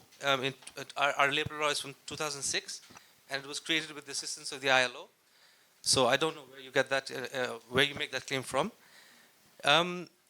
Second of all, third of all, you said that we can hope that this current government will never fire on its people. But as the lady on the end said over there, this government does fire on its people. It has killed the garments workers. So it is also absurd to say that we are safe from the police now.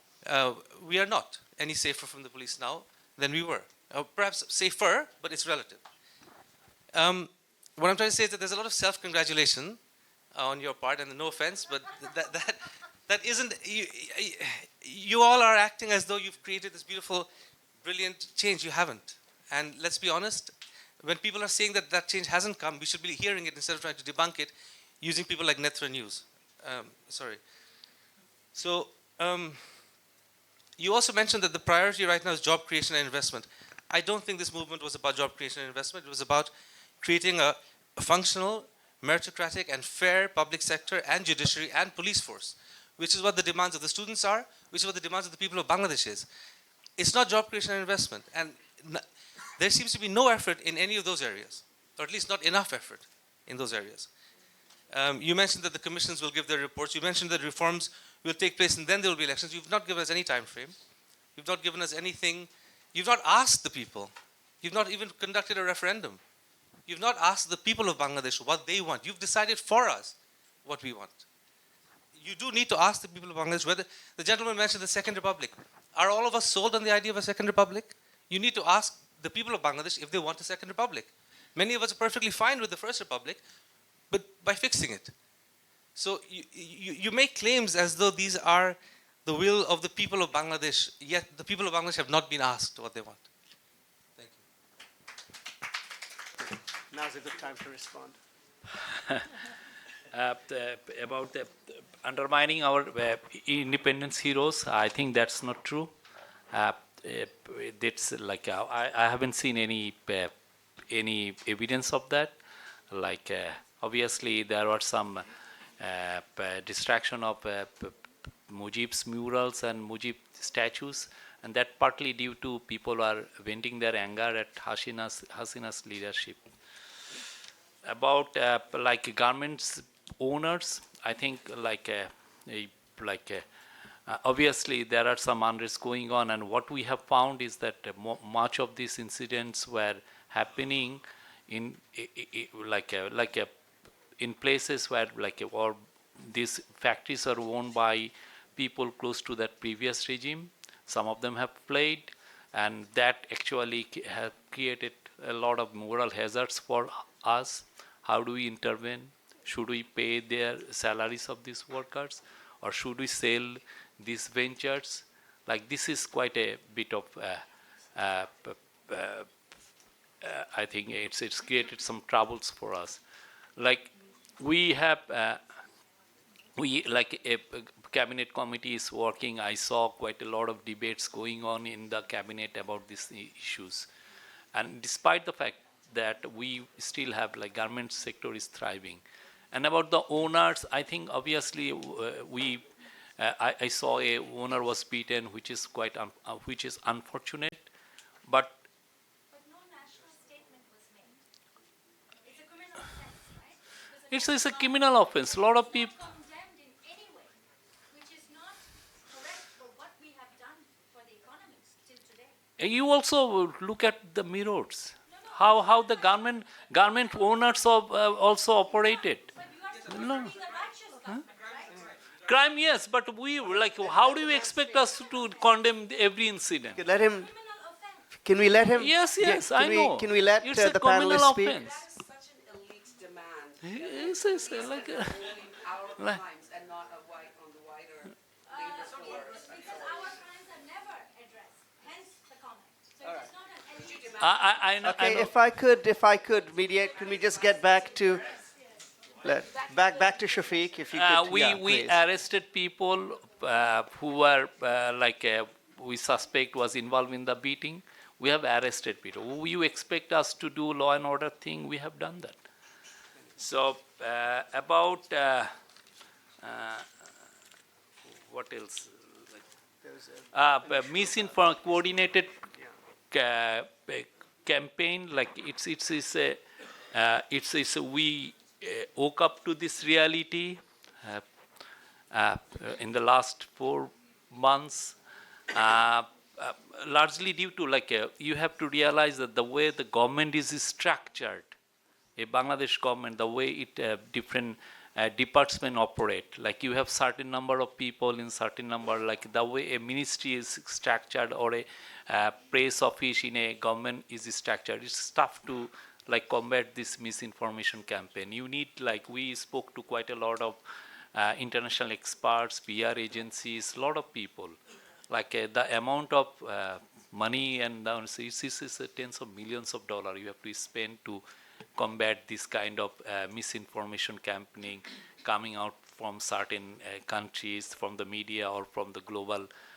Some of these, like, it's a tough job, and we are, like, obviously looking into it, how we can, like, we in some cases we have the main thing that we have done, we wanted to be transparent, wanted to show what we have done is that we told all our mission offices across the world, let the journalists come, give them visa in 1 hour, so that they come, they can do their story. And Professor Yunus, despite, like, he is, like, giving interview to any foreign media outlet, that's like people expect us to do a lot of miracles, lot of things, but it's even if you see the American politics, it's when there is a coordinated media disinformation campaign, it's tough to, like, for who's Barack Obama, it's like he burnt, like, millions of dollars to prove that he's like Hussein doesn't actually his middle name doesn't reflect the person he is. Like, this is we are trying. We know, and we are talking to a lot of people. And also, one thing we have realized is that Indians are, like, everywhere in the Western society. They are in the top Western newspaper. They are in top Western TV stations. They are in their writers write for all the Western media outlet. They are in, like, a Hindu American group, Hindu British group. They are like a big pocketed lobby groups. Like, these are like we are like it's a tough to, like, face this kind of misinformation coming from so many people, and they are like layers after layers. The Indians have presence in Western society. So we are trying our best, and obviously even every Bangladeshi is trying their best to just fend off this campaign. And you said like about Jisan Khan's. The reason I approach the New York Times, I approach other Western media outlets, come and see, report this alleged violence. I approach everyone. I told them, like, so yes, to see the kind of, because the kind of misinformation of, if you have Kori, you can come and do the report for yourself. I like, that's why, like, we thought like this information has inaccuracies. So as a government, it's our job to tell the people that these reports have inaccuracies. It's our job. And we have to tell the world that this is like, because his report is being seized upon by someone from outside, and just he is portraying Bangladesh in a way which doesn't reflect the reality.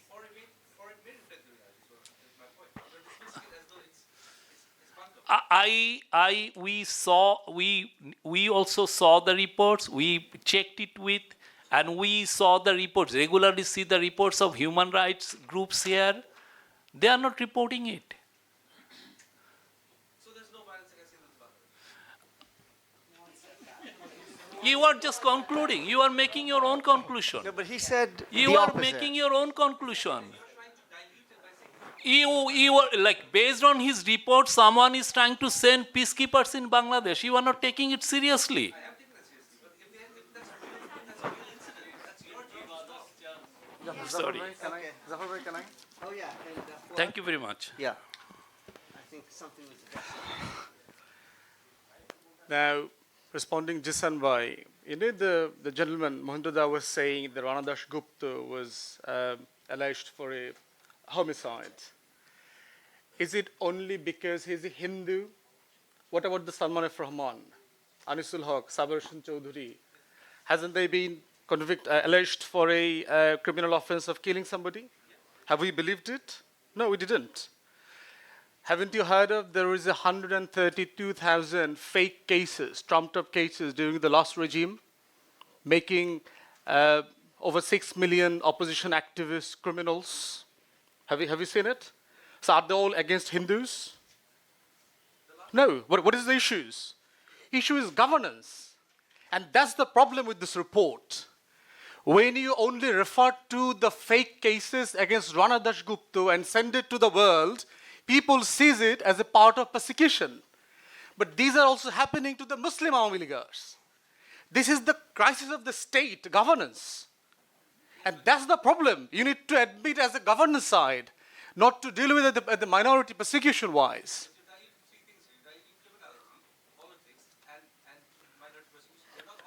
No, they're not. So that's why this is a governance issue. Altogether, it's not a minority issue. But you're using criminality and politics. No, I think, no, they're not. They're not. The lady at the front was absolutely correct. This is a coordinated effort to undermine the statehood. The issue is that we need to address the issues as an issue, as a governance side. I do not see it as a minority issue. But the problem is, these reports are reporting. No. No, it affects every citizen. Salman F. Rahman, everybody. Because these are fake cases. You and I, as Muslims, are not in a position to comment on what affects a minority in Bangladesh. No, because we have all suffered last 16 years. It's not only minorities. I, as a part of, because as a citizen, I have suffered the same thing. Fake cases, hundreds of cases. If you just speak to any of the opposition leaders. Now the issue is, I would like to see it dealt with from the citizen and state perspective, not as a minority, because that gives us the country like it's a genocide happening. That's the problem with this report. Okay, thank you. Could you have another round of questions? Who has? I think we have Rohini. Yeah, got that. I think Barrister Rumeen Farhana had mentioned that last year she had visited all the attacks on minorities. So my question is, if it is indeed political, what about last year's minority attacks? What about the similar with, I think, deaths of garment workers? We've heard reports that it's political, so people, any attack by the police on protesters now, it's because there are some Army League agitation behind it. But what about the deaths last year? Similar to attacks on women, I think in 2015, Pohela Boishak, there were attacks on women there. There were attacks on minorities during Army League. So it couldn't have been, the police response couldn't just be it's Army League or political. So I think it's a general, it's not just about minorities, but any protest is always politicized. And unless there is some plan on how to depoliticize it and not use it as dismissing it just as an opposition agenda, I think we'll see a continuation down the line of the same thing.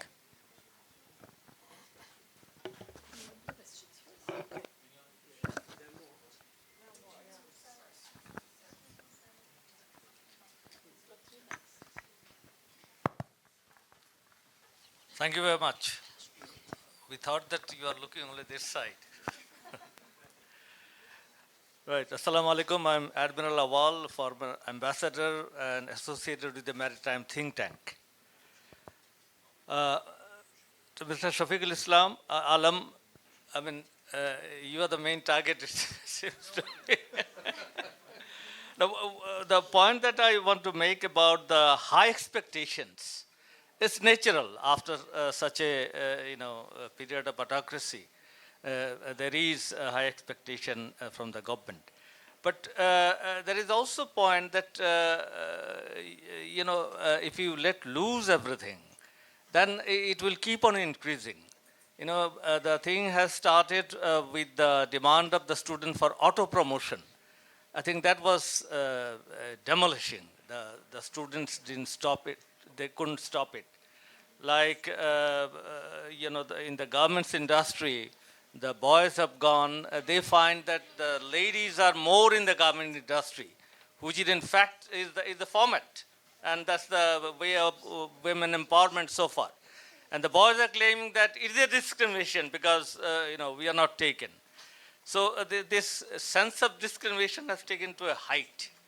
So that should be looked into. But what I would like to appreciate that interim government has opened up a situation where how, as Nafisa has mentioned, how a demonstration is to be handled, not by force, not at least the use of lethal weapon, which Nafisa was emphasizing, that I want to say my demand, and I will not be shot at for raising that.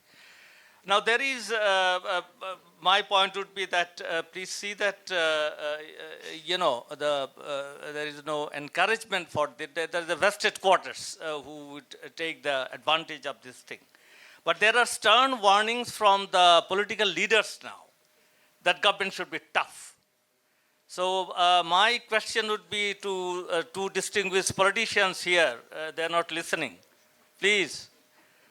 My question would be two distinguished politicians here, as the political leaders are saying that the government should be tough. So what would be your mode of dealing with the demonstration in future? Would it be use of force, lethal weapon? What would it be? And use of force, there is nothing wrong with it. Complying with the law, the force has to be used, but not the shooting on the people's eye. That's a murder. So far, what is being done. So what would be the, by being tough, what would be your approach to deal with it? Now, another point that I want to make is that it's a structural and cultural. The parties in power and parties in opposition. It doesn't matter who is in the power and who is in the opposition. The way they look at it, there is a stark similarity. Like, Article 37 of our Constitution, the freedom of assembly. So here, if I can read it shortly, please. Every citizen should have the right to assemble and to participate in public meetings and procession peacefully. And then comes the next part. And without arms, subject to any reasonable restrictions imposed by law in the interest of the public order or the public health. Now for the government, they will read up to this much, up to the, your right at the procession peacefully, up to this much, and without arms. This is the government reading. They will emphasize on that. If you take a bat, or if you take a stone or a brick, it will become a weapon. I dealt with a case, a boy, he bought a cricket bat, and there was some political disturbance. He was caught by the police because there's a but. So this is the problem. And the opposition parties, they will look at the Article 37, subject to any reasonable restriction imposed by the law. That will be the government's outlook. The restriction they can impose on the movements. Okay. So this is the thing. So in that perspective, how do you do that? And my last question to Barrister Rumeen Farhana, your 31-point outline for structural reform, point 2, an inclusive egalitarian rainbow nation, and there is a proposal for National Reconciliation Commission. What would be the modus operandi of that commission? What you are planning to do that? Thank you. Thank you. I think we have time for one last question, so who's going to get it? And then we'll go. Sure. Hello everyone. I'm Isra Jahan Isha, Welfare Secretary, Bangladesh Chhatra Pakho. I also get injured in last student movement, which is against autocratic Awami League. There have been many commission formed, but I want to know from Shafiqul Alam Bhai when the Education Commission will be formed. And my another question is, the leader and the activists, genociders of Awami League who were directly or indirectly involved in the genocides be arrested. Why government is not sits with the student leaders? Sorry to say, this is a government failure, I think. We are not the part of SAD, but we are the part of this movement. Thank you. Okay. Rumeen, you want to go first, and then I'll bring it over to Shafiq Bhai. Okay? Okay. Let me address the question regarding the Rainbow Nation first. We have different parties here, more than 42 parties if I'm not wrong. And different parties have got different ideology, different parties have got different way of looking at the thing and different way of dealing with the things. But end of the day, we all are Bangladeshi. We all believe in a country where there is rule of law, there's democracy, there is justice for all. And we believe in human dignity and we believe in our freedom of speech. So, yes, in order to build a rainbow nation, we want to include different political parties together, and we want to work together to make a better Bangladesh. I cannot tell you the modus operandi now because we are not there yet, and I think.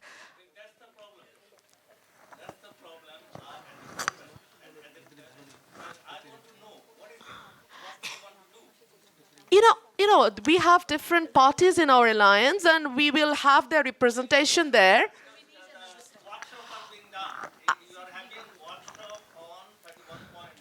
Yes, we are doing that. We are doing that. But don't expect that we are going to tell you every ins and out, every tits and bits there. I mean, it's a policy that we are going to implement, and please wait and see how we are going to do that. If we fail to implement, then you can ask the question.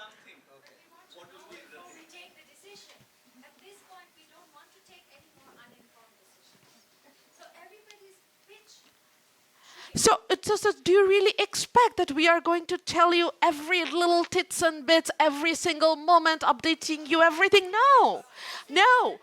We have given you the idea of Rainbow Nation. We have already. We have the right to.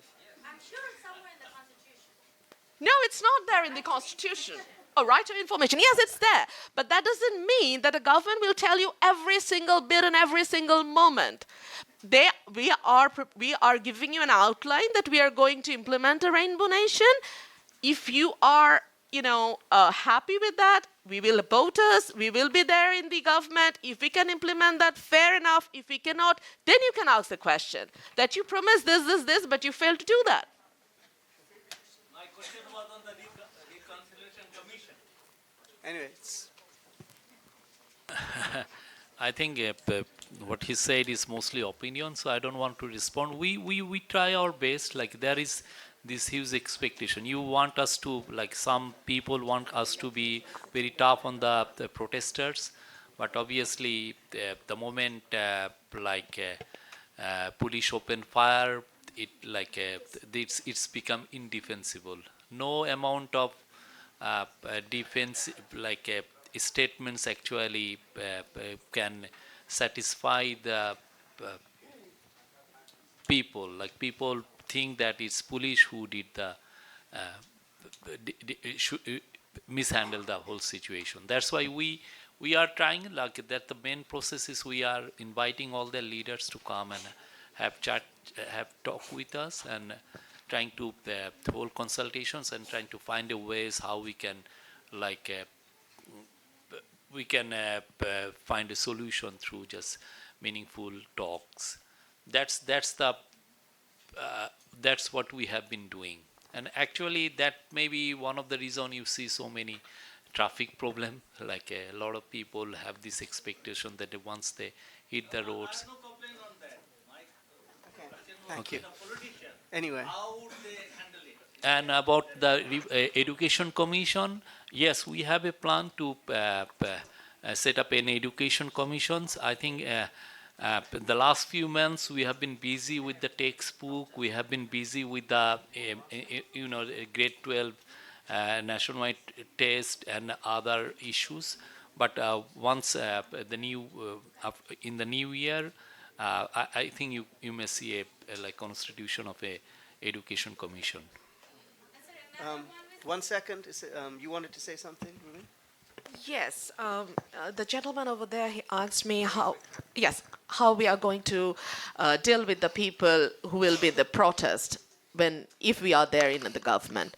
My answer is very simple. We are not going to deal with them the way Awami League dealt in last 15 years, for sure. And it's very clear in the Constitution, as you have already read it out. So unless and until the protest is, peaceful, we will deal with that peacefully. But if the protest is with some hidden agenda and, creating some sort of instability in the law and order situation, we will be tough. Thank you. Okay, I think there's one last question, Professor Sobhan. I know you were hoping to get away unscathed.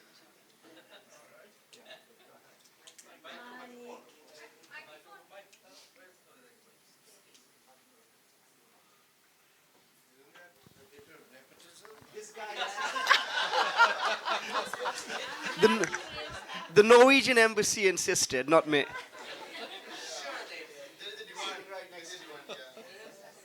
Thank you. I had come to listen and I was considerably... Is your mic on? Is it on? Yeah, it's on. Yeah, and I found this a very educational exchange. I'll be just very brief. One word of advice to Shafiq.